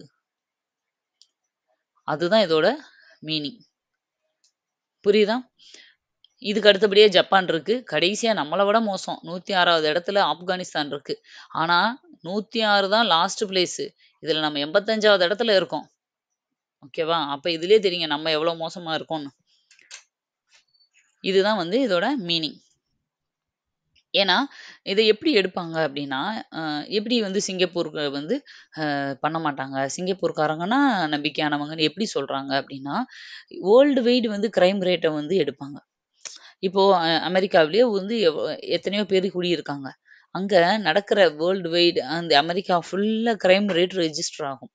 அதுல நம்ம கிரைம் ரேட்டுகள அவங்க வெரிஃபை பண்ணும்போது தெரியும். இப்போ இந்தியன்ஸ் 10 பேரு கிரைம் பண்றாங்கன்னா, அங்க சிங்கப்பூர்காரன் ஒருத்தன் தான் கிரைம் பண்ணியிருப்பான். ஒருத்தன் தான் வந்து இல்லீகலா பிஹேவ் பண்ணியிருப்பான். அப்ப கம்பேரிட்டிவ்லி நம்மள விட அவங்க வந்து ரொம்ப கம்மி தான். ஓகேவா? மோஸ்ட்லி அவங்க ஜென்யூனா இருப்பாங்க. கரெக்ட்டா நடந்துக்குவாங்க. வேற இடத்துல போய் இஷ்யூ பண்ண மாட்டாங்க. அப்படிங்கிற நம்பிக்கை அவங்க இத வச்சு வந்து ஒரு பில்ட் பண்றாங்க. ஓகே. நெக்ஸ்ட் இதுக்கு போலாம். ஃப்ளமிங்கோ திருவிழா. ஆந்திர பிரதேசத்தில் உள்ள பழவேற்காடு ஏரி, நெல்லப்பட்டு பறவைகள் சரணாலயத்தில் ஃப்ளமிங்கோ திருவிழா நடைபெறுகிறது. வருஷம் வருஷம் ஆந்திரால இந்த பழவேற்காடு அப்படிங்கிற ஏரியில இந்த ஃப்ளமிங்கோ திருவிழா நடக்கும்பா. ஃப்ளமிங்கோ அப்படிங்கிறது ஒரு பறவை. ஒரு ஒயிட் கலர்ல கொக்கு மாதிரி இருக்கும். கொஞ்சம் பிங்கிஷ்ஷா இருக்கும். நீங்க பார்த்திருப்பீங்க. ஃப்ளமிங்கோ பறவை. இது வந்து எப்படின்னா, வெளிநாட்டு பறவை ஆக்சுவலா இது. இந்த பறவை ஆந்திராவுக்கு வர்றதையே ஒரு பெருமையா கருதி, அத வந்து ஒரு திருவிழாவா கொண்டாடுறாங்க. அந்த சீசன் ஃப்ளமிங்கோ பறவைகள் வந்து போற சீசன வந்து நம்ம சொல்றோம்ல, பறவைகள்லாம் வலசை போகும், நாடு விட்டு நாடு போகும், கண்டம் விட்டு கண்டம் போகும்னு. அப்படிதான் இந்த ஃப்ளமிங்கோ பறவைகள் வந்து போகுது. சி மார்க் சுரங்கப்பாதை. சி மார்க் சுரங்கப்பாதை காஷ்மீரின் கந்தேர் பால் பகுதியில் தொடங்கப்பட உள்ளது. ஒரு சுரங்கப்பாதை ஆரம்பிக்க போறாங்க. அதுக்கு பேரு ஸீ மார்க். ஓகேவா? இது வந்து எங்க இருந்துன்னா, காஷ்மீரோட கந்தேர் பால் அப்படிங்கிற பகுதியில. இந்த சுரங்கப்பாதையானது காஷ்மீரையும், லடாக்கையும் இணைக்கும் வகையில் உருவாக்கப்படுகிறது. சுரங்கப்பாதைனாலே ஒரு இடத்துல இருந்து இன்னொரு இடத்துக்கு தானே போடுவாங்க. எந்த 2 இடத்துக்கு இடையில அப்படின்னா, காஷ்மீருக்கும், லடாக்குக்கும் இடையில போடப்படுற ஒரு சுரங்கப்பாதை. ஜீனோம் இந்திய தரவுத்தளம். ஜீனோம் இந்திய தரவுத்தளம் IBDCயில் சேமிக்கப்பட்டுள்ளது. 83 இனக்குழுவில் தேர்ந்தெடுக்கப்பட்ட 10,000 மக்களின் ஜீனில் உள்ள டிஎன்ஏவை வரிசைப்படுத்தப்பட்டுள்ளது. இதற்கான தரவுகள் IBDCயில் சேமிக்கப்பட்டுள்ளது. அதாவது 83 இனக்குழு, 83 டிஃபரண்டான குரூப்புகள, கமிட்டீஸ, பீப்பிள்ஸ வந்து செலக்ட் பண்றது. இப்போ ஒரு குரூப் எப்படி இருப்பாங்கன்னா, அவங்க எல்லாமே மலைவாழ் மக்களா இருப்பாங்க. ஒரு குரூப் வந்து ஒரு இன்னொரு இனத்த சேர்ந்தவங்களாங்க. இது மாதிரி 83 இனக்குழுக்கள தேர்ந்தெடுத்து, அவங்கட்ட இருந்து என்ன பண்றாங்கன்னா, 10,000 மக்கள்ட்ட இருந்து ஜீன் டிஎன்ஏவ எடுத்து வச்சு, அத வந்து ஸ்டோர் பண்ணி வைக்கிறாங்க. அத டெஸ்ட் பண்றாங்க. அத வந்து ரிசர்ச்சுக்கு யூஸ் பண்றாங்க. ஓகேவா? ஏன் அப்படி பண்றாங்க அப்படின்னா, இதன் மூலம் மரபணு கோளாறு கண்டுபிடித்து, அதற்கேற்றாற்போல் மருந்துகள் தயாரிக்க உதவுகிறது. இந்த டிஎன்ஏக்களை எல்லாம் கலெக்ட் பண்றாங்க. அது 83 டீம்ல இருக்கிற 10,000 பேர்கிட்ட. அப்போ என்னன்னா, ஒவ்வொருத்தரும் ஒவ்வொரு மாதிரி இருப்பாங்க. அப்ப அவங்களுக்கு மரபியலா என்னென்ன நோய்கள்லாம் தாக்குது? அவங்களோட ஜீன்ல மரபு மரபு வழியா என்னென்னலாம் இருக்கு? ஒருவேளை இந்த மரபுல வந்தா இந்த நோய் ஒரு காலத்துல தாக்குறதுக்கு வாய்ப்பு இருக்கு. இந்த நோய்க்கு மருந்து எப்படி கண்டுபிடிக்கணும்னு முன்னாடி எல்லா ரிசர்ச்சும் அவங்களோட டிஎன்ஏ வச்சே பண்றாங்க. ஏன்னா, இந்த இனங்கள்ல இருந்து உருவாகுறது தானே அடு புதிய இந்தியா. இன்னொரு காலத்துல இந்தியா வரும்போது, இத்தனை இனத்துல இருந்தும் உருவாகுற குழந்தைக தானே இன்னொரு இந்தியாவுக்கு வரப்போறாங்க. அப்ப அன்னைக்கு வந்து இந்தியாவுல நோயற்ற இந்தியாவா இருக்கணும் அப்படின்னா, இன்னைக்கே நம்ம அந்த பிரச்சனைகள கண்டுபிடிச்சு தீர்த்துட்டோம்னா, இந்த பிரச்சனையெல்லாம் பின்னாடி வராது. ஏன்னா, ஒரு நோய் வந்ததுக்கப்புறம் அதுக்கு மருந்து கண்டுபிடிக்கிறது, அதுக்கு ஓடி போய் இது பண்றத விட, முன்னாடியே இதெல்லாம் இது வந்து கன்வெர்ட் ஆகி இப்படிலாம் வரதுக்கு சான்சஸ் இருக்கு அப்படின்னு கண்டுபிடிச்சுறது பெஸ்ட் இல்லையா? அதுக்கு தான் இது. இப்ப நம்ம கொரோனா வந்தப்பயே சொல்லோம். இந்த கொரோனா வைரஸ் எல்லாம் ஏற்கனவே நம்ம உடம்புல இருக்கிறது தான். நம்ம வந்து இப்ப அது வந்து ஆக்டிவேட் ஆயிருக்கு அப்படின்ற மாரி சொன்னோம் இல்லையா? அப்போ அது முன்னாடியே நம்ம பார்த்துட்டோம் அப்படின்னா, நம்ம அதுக்கு ஏதாவது ஒரு ப்ரிப்பேர்டா பண்ணி வச்சுக்கலாம் அப்படிங்கிற மாரி. ஐபிடிசின்னா என்ன அப்படின்னா, இந்தியன் பயாலஜிக்கல் டேட்டா சென்டர். இந்திய உயிரியல் தரவு மையம். ஓகேவா? அந்த டேட்டாஸ் எல்லாம் ஸ்டோர் பண்ணி வைக்கிற ஒரு சென்டர் தான். ஐபிடிசி அமைந்துள்ள இடம் எங்க இருக்குன்னா, ஃபரிதாபாத், ஹரியானா. ஹரியானால இருக்க ஃபரிதாபாத்ல இருக்கு. அடுத்தது பிஎன் ஸ்ரீகிருஷ்ணா. ஐடி சரிபார்ப்பு மற்றும் தரவு பகிர்வு தளத்தின் தலைவரான பிஎன் ஸ்ரீகிருஷ்ணா தேர்வு செய்யப்பட்டுள்ளார். ஐடி இந்த இன்கம் டேக்ஸ் இருக்கு இல்லையா? அதுதான் ஐடி. அந்த ஐடி சரிபார்ப்பு இன்கம் டேக்ஸ வந்து ஃபைல் பண்றது, அத சரி பண்றது, அந்த டேட்டாஸ் எல்லாம் வெரிஃபை பண்றது, இதோட தலைவரா வந்து இவர நியமிச்சிருக்காங்க. தரவு பாதுகாப்பு சட்டம் பரிந்துரை செய்தவர் இந்த இந்த தரவு பாதுகாப்பு டேட்டாஸ் பரிந்துரை செய்தவரே இவர்தான். ஜோசப் அவுன் லெபனான் நாட்டின் அதிபராக ஜோசப் அவுன் நியமிக்கப்பட்டுள்ளார். கிரீன்லாந்து அமெரிக்காவின் வர்த்தகத்திற்கு உதவும் கிரீன்லாந்து பனாமா கால்வாய்களை அமெரிக்காவுடன் இணைக்க உள்ளதாக அமெரிக்க அதிபர் டொனால்ட் ட்ரம்ப் அறிவித்துள்ளார். அமெரிக்கா கூட இந்த மாதிரி வர்த்தக முறையில உறவு வச்சிருக்கு கிரீன்லாந்து. கிரீன்லாந்து இருக்கிறதுலே ஒரு சின்ன கண்ட்ரி. ஓகேவா? சின்ன நாடு. இது என்ன பண்றாங்கன்னா, இவங்க வந்து அமெரிக்கா கூட வர்த்தக ரீதியா உறவு வச்சிருக்காங்க. இதுக்கு பனாமா கால்வாய அமெரிக்காவோட இணைக்க போறாங்க. இவங்க 2 பேரோட வர்த்தகத்துக்காக. இத ட்ரம்பே சொல்லியிருக்காரு. கிரீன்லாந்து டென்மார்க்கிற்கு சொந்தமாக இருந்து வந்த நிலையில் 1979இல் சுயாட்சி வழங்கப்பட்டது. டென்மார்க்குக்கு கீழ தான் இந்த கிரீன்லாந்து இருந்திருக்கு. 79ல தான் தனியா பிரிஞ்சு, தனியா சுயாட்சியா, தனி நாடா மாறியிருக்கு. கிரீன்லாந்துல கிட்டத்தட்ட 80% பனிக்கட்டியால் சூழப்பட்டுள்ளது. அந்த பனிக்கட்டியோட ரிஃப்ளெக்ஷன்னால தான் அது கிரீன் கலர்ல தெரியும் பார்க்க. அதனால தான் அது வந்து கிரீன்லாந்துன்னே பேர் வந்துச்சுன்னு சொல்லுவாங்க. 80% பனிக்கட்டி தான். இதுல மொத்தம் எவ்வளோ பேர் இருக்காங்கன்னா, வெறும் 57,000 மக்கள் தான் வசிக்கிறாங்க. அப்ப எவ்வளோ குட்டி நாடுன்னு பாருங்க. நம்ம இதுல தமிழ்நாட்டுல மட்டுமே நம்ம 8 கோடி பேர் இருக்கோம். இங்க 1,00,000 பேர் கூட இல்ல. வெறும் 1,50,000 பேர் ஒரு மொத்த நாட்டிலேயே. அப்ப எவ்வளோ குட்டி கண்ட்ரி தான் அது. அடுத்தது காசி தமிழ்ச் சங்கம் 3.0. காசி தமிழ் சங்கம் 3.0 உத்தரப்பிரதேசத்தின் வாரணாசியில் நடைபெற உள்ளது. பிப்ரவரி 15 முதல் 24 வரை நடைபெற உள்ளது. காசி தமிழ்ச் சங்கம். காசிக்கும் நம்மளோட சங்ககால புலவர்கள் எல்லாத்துக்குமே ஒரு கனெக்டிவிட்டி இருக்கு. எப்பயுமே காசியில போய் கொஞ்ச நாள் தங்கி இருப்பாங்க. அங்க வந்து அதனால தமிழர்கள் இப்பயும் நெறைய இருக்காங்க காசியில. ஈவன் குமரகுருபரர் கூட நம்ம பார்த்தோம். குமரகுருபரர் கூட கொஞ்ச நாள் காசியில தங்கி இருந்தாரு. அதனால அவரோட பாடல்கள்ல வந்து ஹிந்தி வார்த்தைகளோட கலப்பு இருக்கும். அப்படின்னு சொல்லி நம்ம வந்து தமிழ்ல பார்த்தோம். தமிழ்ல வந்து அயற்சொல் தமிழ்ச்சொல்ன்னு ஒரு டைட்டில் பார்த்தோம் இல்லையா? அதுல வந்து ஏற்கனவே நான் சொல்லியிருப்பேன். காசியில வந்து தமிழ் சங்கம் இருக்கு. உத்தரப்பிரதேசத்தில் வாரணாசியில அத நடத்தப் போறாங்க. இப்ப 3.0 அதாவது 3வது மாநாடு. 3வது வெர்ஷன். பிப்ரவரி 15லேருந்து 24 வரைக்கும் நடக்க போகுது. இவ்விழாவினை ஐஐடி மெட்ராஸ் மற்றும் பனாரஸ் இந்து பல்கலைக்கழகம் இணைந்து நடத்துகிறது. இந்த பனாரஸ் இந்து பல்கலைக்கழகத்தை ஆரம்பிச்சு வச்சவங்க யாருன்னு நம்ம ஜிகேல படிச்சிருப்போம். ஓகேவா? அது யாரு அப்படிங்கிறத கீழே கமெண்ட்ல சொல்லுங்க. அடுத்தது காசி தமிழ் சங்கம் 1.0. இந்த ஃபர்ஸ்ட் 1.0 எங்க நடந்துச்சுன்னா 2022 நவம்பர் 18ல நடந்துச்சு. 2.0 வந்து 2023 டிசம்பர் 18ல. இப்ப 3.0 நடக்க போகுது. அடுத்தது 8வது ஊதிய குழு. 8வது ஊதிய குழுவின் பரிந்துரைகள் ஜனவரி 1 அதாவது 8th பே கமிஷன். கவர்மெண்ட் எம்ப்ளாயீஸுக்கெல்லாம் சேலரிய வந்து இன்க்ரீஸ் பண்றதுக்கான ஒரு 8th பே கமிஷன் வந்து இவங்க வந்து அறிக்கை எல்லாமே தாக்கல் பண்ணிட்டாங்க. அத வந்து எப்ப இருந்து அறிமுகப்படுத்த போறாங்கன்னா, ஜனவரி 1, 2016 நெக்ஸ்ட் இயர். இன்னும் 1 இயர் இருக்கு. ஓகேவா? வந்து அறிமுகப்படுத்த போறாங்க. 7வது ஊதிய குழு வந்து எப்போ உருவாக்குனாங்கன்னா, 2014ல உருவாக்குனாங்க. அவங்க அறிக்கைய 15ல தாக்கல் பண்ணாங்க. அத நடைமுறைக்கு 2016ல கொண்டு வந்தாங்க. இப்ப திரும்ப 2026ல கரெக்ட்டா 10 வருஷம் கழிச்சு அடுத்த பே கமிஷன் போடணும் இல்லையா? அதனால இப்ப அடுத்த வருஷத்துல அத அமல்படுத்த போறாங்க. அடுத்தது கங்கா சாகர் மேளா. மேற்கு வங்காளத்தில் கங்கா சாகர் மேளா நடைபெற உள்ளது. இம்மேளாவானது கங்கை நதியும் வங்காள விரிகுடாவும் இணையும் இடத்தில் நடத்தப்படுகிறது. கங்கா சாகர் அப்படிங்கிற ஒரு மேளா எப்படி கும்பமேளான்னு பார்த்தோமோ, அதே மாதிரி மேற்கு வங்காளத்துல நடக்கிறதுக்கு பேரு கங்கா சாகர் மேளா. இந்தியாவின் மிகப்பெரிய நதி தான் இந்த கங்கை நதி.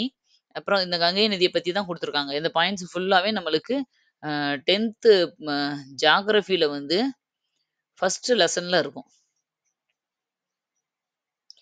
பாருங்க, மேல பாருங்க கங்கை நதிய பத்தி. கங்கை நதியின் நீளம் இது ஞாபகம் வச்சுக்கிறது ரொம்ப ஈஸி. 25, 25 25, 25 ஓகேவா? இந்தியாவிலே மிகப்பெரிய நதின்னா அது கங்கை நதி தான். மன்மோகன் சிங் கங்கை நதியை தேசிய நதியாக அறிவித்த நாள். கங்கை நதிய தான் நம்ம தேசிய நதியா எடுத்திருக்கோம். 2008ல. இதுவும் பாலிட்டில 6த்துல 6த் பாலிட்டில ஃபர்ஸ்ட் லெசன்ல இந்த தேசிய சின்னங்கள்னு ஒரு லெசன் இருக்கும். அதுல ஃபுல்லாவே இந்த பாயிண்ட் வரும். ஆலமரம், மாம்பழம், யானை, ஆற்று ஓங்கில், கங்கை நதி இது எல்லாத்தையுமே எப்ப எடுத்தோம், எந்தெந்த வருஷம் எடுத்தோம்னு நான் ஷார்ட்கட் கூட சொல்லியிருக்கேன். பிளேலிஸ்ட்ல இருக்கு. ஜிகே பிளேலிஸ்ட்ல போய் பார்த்துக்கோங்க. அடுத்தது அம் கங்கை நதி தேசிய சின்னமாக அறிவிக்கப்பட்ட ஆண்டு 2012. தேசிய நதியா ஏத்துக்கிட்டது 2008. தேசிய சின்னமாவே அறிவிச்சது வந்து 2012. வடபகுதி துணையாறுகள் கோமதி, காக்ரா, கண்டக், கோசி. காக்ரா போர் பாபர் நடத்தினாருன்னு படிச்சிருப்போம் நம்ம. சரியா? தென்பகுதி துணையாறுகள் யமுனை, சோன், சாம்பல். கங்கையின் மிகப்பெரிய துணையாறுனா அது யமுனை. இதுதான் ரொம்ப முக்கியமானது. இதெல்லாம் இந்த கரண்ட் அஃபேர்ஸ் சம்பந்தப்பட்ட சப்ஜெக்ட் பாயிண்ட்ஸ். அடுத்து செயலி அறிமுகம். பாரத் ரன் பூமி தர்ஷன் அப்படிங்கிற செயலியை பாதுகாப்புத்துறை மற்றும் சுற்றுலாத்துறை இணைந்து அறிமுகம் செய்துள்ளது. சுற்றுலா தலங்களை பார்வையிட அறிமுகம் செய்யப்பட்டது. இந்த சுற்றுலா தலங்களை வந்து சுத்தி பார்க்குற டூரிஸ்ட் டிபார்ட்மெண்டால உருவாக்கப்பட்டது தான் இந்த ஆப். பாரத் ரன் பூமி தர்ஷன் ஞாபகம் வச்சுக்கோங்க. நிறைய ஆப் பேர் வருது. எது எதுக்குன்றதை மட்டும் தெரிஞ்சுக்கோங்க. இஸ்ரோ ஏவுதளம். இஸ்ரோவின் 3வது ஏவுதளம் ஆந்திராவில் உள்ள ஸ்ரீஹரிகோட்டாவில் சதீஷ் விண்வெளி மையத்தில் நிறுவப்பட உள்ளது. ஐஎஸ்ஆர்ஓ 3வது ஏவுதளம் ஏற்கனவே ஸ்ரீஹரிகோட்டால ஒன்று இருக்கு. இப்போ 3வது ஏவுதளத்தை ஸ்ரீஹரிகோட்டால இன்னொன்று வந்து பண்ண போறாங்க. ஆல்ரெடி இந்தியாவில் இருக்க ஏவுதளங்கள் விக்ரம் சாராபாய் விண்வெளி மையம், தும்பா ராக்கெட் ஸ்டேஷன் அப்படின்னு சொல்லுவாங்க. திருவாண்டரத்துல இருக்கு. கேரளால திருவனந்தபுரம். அதே இது ஏபிஜே அப்துல் கலாம் தீவுல ஒரிசாவில் இந்த பேர்ல ஒரு விண்வெளி மையம் இருக்கு. ஸ்ரீஹரிகோட்டா சதீஷ் விண்வெளி மையம் வந்து ஆந்திரால ஒன்று இருக்கு. அடுத்தது ஸ்ரீஹரிகோட்டா குலசேகரப்பட்டினத்தில், இது ரொம்ப முக்கியமானதுப்பா. தமிழ்நாட்டுல குலசேகரப்பட்டினத்துல இதே மாதிரி ஒரு செயற்கைக்கோள் ஏவுதளம் தயாரிக்க போறாங்க. ஆனா அது வந்து சிறிய ரக mini rocket launching station. Mini launching சின்ன சின்ன ராக்கெட்டுகளை வந்து இங்க வச்சு ஏவுற மாதிரி தமிழ்நாட்டுல குலசேகரப்பட்டினம் அப்படிங்கிற இடத்த சூஸ் பண்ணியிருக்காங்க.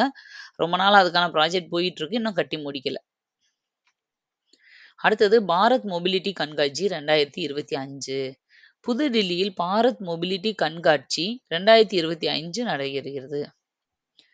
கம்பாலா பிரகடனம். உகாண்டாவில் கம்பாலா பிரகடனம் கையெழுத்திடப்பட்டுள்ளது. இப்பிரகடனம் விவசாயம் தொடர்பானது. கம்பாலா பிரகடனம் வந்து சைன் பண்ணியிருக்காங்க அக்ரிகல்ச்சர் ரிலேட்டடா. ஆளுநர் நியமனம். மிசோரம் மாநிலத்தின் ஆளுநராக வி.கே. சிங் நியமனம் செய்யப்பட்டுள்ளார். இந்த ஆளுநருக்கான விதிகள் வந்து ரொம்ப ரொம்ப முக்கியம்ப்பா. நீங்க பாலிட்டியில படிச்சாலும் சரி, எங்க படிச்சாலும் இதை நீங்க நல்லா தெரிஞ்சுக்கணும். ஆளுநருக்கான விதிகள்ல இருந்து ஒரு கொஷின் கண்டிப்பா வந்துட்டே இருக்கும். இந்த எல்லா விதிகளையுமே மனப்பாடம் தான் நீங்க பண்ணணும். 53 ஒரு 5 7 8 தானே இருக்கு. ஆளுநரை பற்றியது. 54 வந்து ஆளுநரோட ஆட்சி அதிகாரம். 55 ஆளுநர் நியமனம். 56 பதவிக்காலம். 57 தகுதி. 61 அதிகாரம். மன்னிப்பு அதிகாரம். இது ரொம்ப முக்கியமானது. ஆளுநரின் மன்னிக்கும் அதிகாரம் 161. இதே இது துணை இது ஜனாதிபதி இருக்கார் இல்லையா? ஜனாதிபதியோட மன்னிக்கும் அதிகாரம் என்ன அப்படின்னா 72 ஆர்டிக்கிள். அதே மாதிரி முதல்வர் அமைச்சர்களிடம் ஆலோசனை பெறும் அதிகாரம் 63. அடுத்து ரொம்ப முக்கியமானது அப்படின்னு பார்த்தா இந்த விதி 213. அவசர சட்டம் இயற்றும் அதிகாரம். ஒரு மாநிலத்துல ஒரு எமர்ஜென்சி பீரியட் வந்தா அந்த எமர்ஜென்சி டிக்ளேர் பண்ற அதிகாரம் ஆளுநருக்கு இருக்கு. அது சொல்றதுதான் 213. இதே இது ஜனாதிபதிக்கும் அவசர கால சட்டம் இயற்றும் அதிகாரம் இருக்கு. அவருக்கு தான் மெயினா இருக்கு. அவரோட பிரதிநிதியா தான் ஆளுநர் வந்து மாநிலத்துல பண்ணுவாரு. இவருக்கு என்ன ஆர்டிக்கிள்னா 1, 2, 3. இதை அப்படியே திருப்பி இந்த ஃபர்ஸ்ட் 2ஐயும் மட்டும் திருப்பி போட்டீங்கன்னா 2, 1, 3ன்னு போட்டா அது ஆளுநரோட அவசர நிலை அதிகாரம். புரியுதா? இந்த ஆர்டிக்கிள் எல்லாம் நல்லா ஞாபகம் வச்சுக்கோங்க. அடுத்தது காட்டுப்பன்றி அழிப்பு. சமீபத்தில் தமிழ்நாட்டில் காட்டுப்பன்றிகளை அழிப்பதற்கு சட்டம் இயற்றப்பட்டுள்ளது. இது எதுக்காக வந்துச்சுன்னா நீங்க நியூஸ் எல்லாம் பார்த்திருப்பீங்க. டிஎம்கே மினிஸ்டர் ஒருத்தர் வந்து ஒரு இடத்துல போய் போன இடத்துல ஒருத்தர் சொல்லுவாங்க, "இப்படி ரொம்ப காத்து பண்ணி வந்து ரொம்ப கஷ்டமா இருக்கியா? எல்லாத்தையும் வந்து விவசாயத்த எல்லாம் கெடுத்துருது." அப்படின்னு சொன்னதுக்கு அவர் திரும்ப பொறுப்பா பதில் சொல்லாம, "அ என் தோட்டத்திலேயும் அவ்வளவு பன்னிய வந்து மேய்ஞ்சுட்டு இருக்குங்க. அதவே நான் ஒண்ணும் செய்ய முடியல." அப்படி சொல்லிருவாரு டக்குன்னு. அவர் காமெடியா தான் சொன்னாரு. ஆனா அத பெரிய இஷ்யூ ஆக்கிட்டாங்க. ஒரு ஒரு மினிஸ்டர் ஒருத்தவங்க வந்து ஒரு அவங்க பிரச்சனைய சொல்லும்போது, இந்த மாதிரி ஒரு பொறுப்பு இல்லாம எப்படி பதில் சொல்லலாம்? அப்படின்னு சொல்லி பெரிய இஷ்யூ ஆக்குனாங்க. அதனால தமிழ்நாடு கவர்மெண்ட் வந்து அத ஒரு ஆக்ஷன் எடுத்து, அதுக்காக வந்து ஒரு சட்டமே தனியா போட்டிருக்காங்க. அடுத்தது சேலம். கால்நடை மற்றும் விலங்கியல் அறிவியலுக்கான மேம்படுத்தப்பட்ட ஆராய்ச்சி நிறுவனம் சேலத்தில் உள்ள தலைவாசல் என்னும் இடத்தில் துவங்கப்பட்டுள்ளது. தலைவாசல் அப்படிங்கிற இடம் சேலத்துல இருக்கு. ஆ கால்நடை மற்றும் விலங்கியல் அறிவியலுக்கான ஒரு ரிசர்ச் சென்டர் அங்க ஆரம்பிக்கிறாங்க. ஒப்பந்தம் கையெழுத்து. இந்தியா மற்றும் அமெரிக்கா இணைந்து கப்பல்களில் பயன்படுத்தப்படும் சோனாபூய் உற்பத்திற்கான ஒப்பந்தத்தில் கையெழுத்திட்டுள்ளன.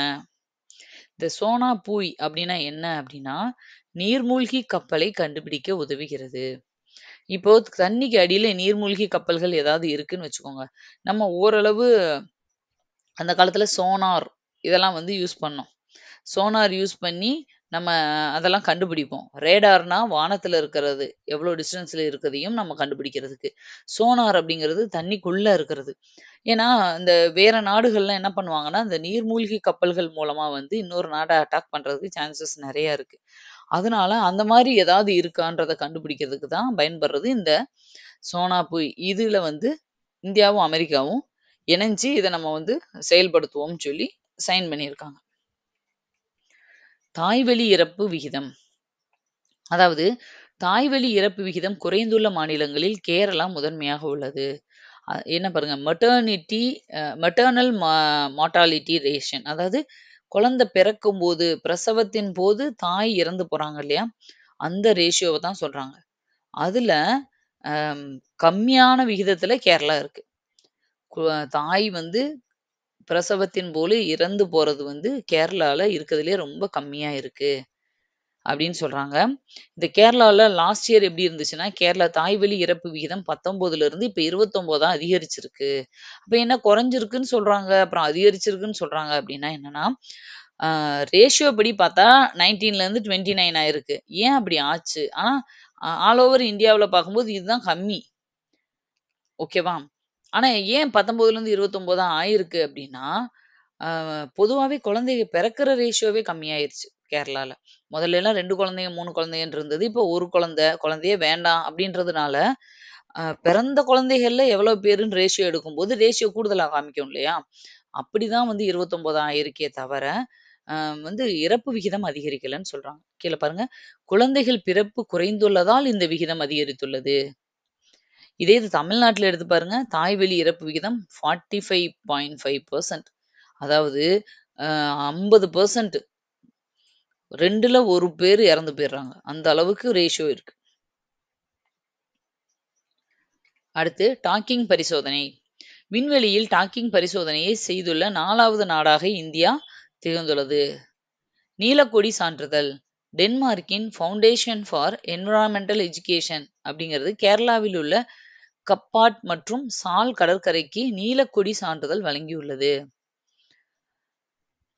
டென்மார்க்கோட ஃபவுண்டேஷன் ஃபார் என்விரான்மென்டல் எஜுகேஷன் ஒரு அமைப்பு. இவங்க வந்து கேரளால கப்பாட் மற்றும் சால் அப்படிங்கிற கடற்கரைக்கு இந்த ஒரு சர்டிஃபிகேட் குடுத்துருக்காங்களாம். நீலக்கொடி அப்படின்றது. அதாவது நல்லா வந்து அந்த இத மெயின்டெயின் பண்றாங்க அப்படின்றத பாராட்டும் விதமா. கருடாட்சி இணையதளம். காடுகளில் நடைபெறும் குற்றங்களுக்கு ஆன்லைன் எஃப்ஐஆர் பதிவு செய்ய கர்நாடகாவில் கருடாட்சி இணையதளம் தொடங்கப்பட்டுள்ளது.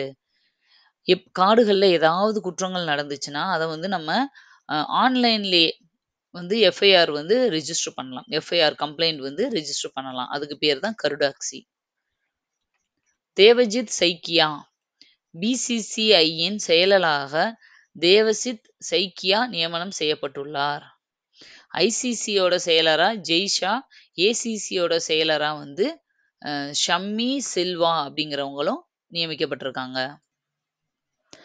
இந்த பிசிசிஐ அப்படின்னா என்ன அப்படின்னா, பிசிசிஐயோட எக்ஸ்பான்ஷன் வந்து board of control for cricket in India அப்படிங்கிறது தான் பிசிசிஐ.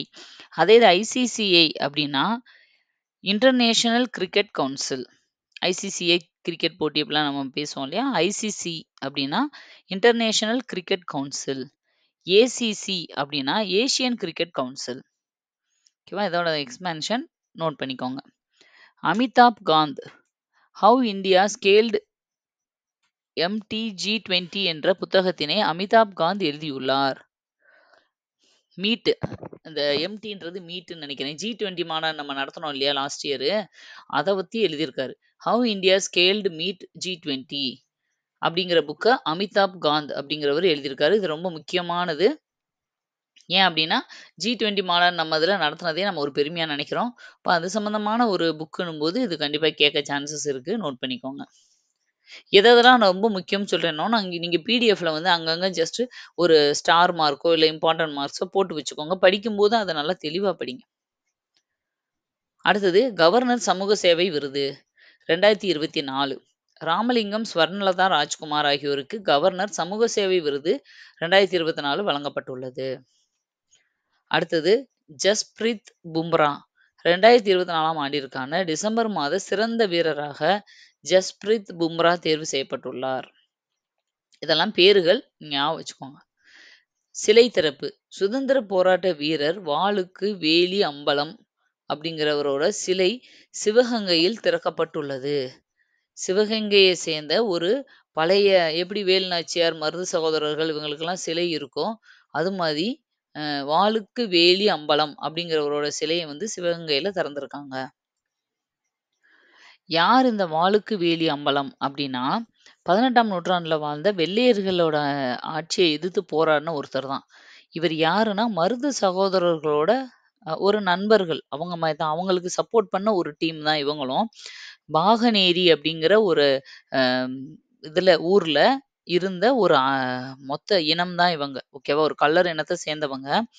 இவங்க வந்து என்ன பண்ணியிருக்காங்கன்னா மருது சகோதரர்களுக்கு வந்து நண்பர்களா கூடயே இருந்து, இந்த காளையார் கோவில் போர்லாம் நடந்துச்சு இல்லையா? அப்போ வேலு நாச்சியாருக்கும் மருது சகோதரர்களுக்கும் உறுதுணையா இருந்திருக்காங்க. இப்ப நம்ம நிறையலாம் பார்த்துருப்போம். சிவகங்கையை சேர்ந்தவங்க வந்து இவங்களுக்கு சப்போர்ட் பண்ணாங்க அந்த போருக்கு அப்படின்னு. வேலு நாச்சியார் வந்து எப்படி காளையார் கோயில் படைப்பிரிவுக்கு வந்து மருது சகோதரர்களை போட்டாரோ, அதே மாதிரி திருப்பத்தூர் அப்படிங்கிற ஒரு படைப்பிரிவு, அந்த படைக்கு வந்து இவங்க இருக்காங்க இல்லையா? அந்த வாளுக்கு வேலி அம்பலம், இவங்க குடும்பத்தார்களை வந்து படை தளபதிகளா போட்டு காளையார் கோவில் போர், இந்த மாதிரி எல்லா போர்லயும் இவங்க வந்து கூட இருந்திருக்காங்க. என்னன்னா 1801ல இவரை வந்து என்ன பண்ண, அக்டோபர் 24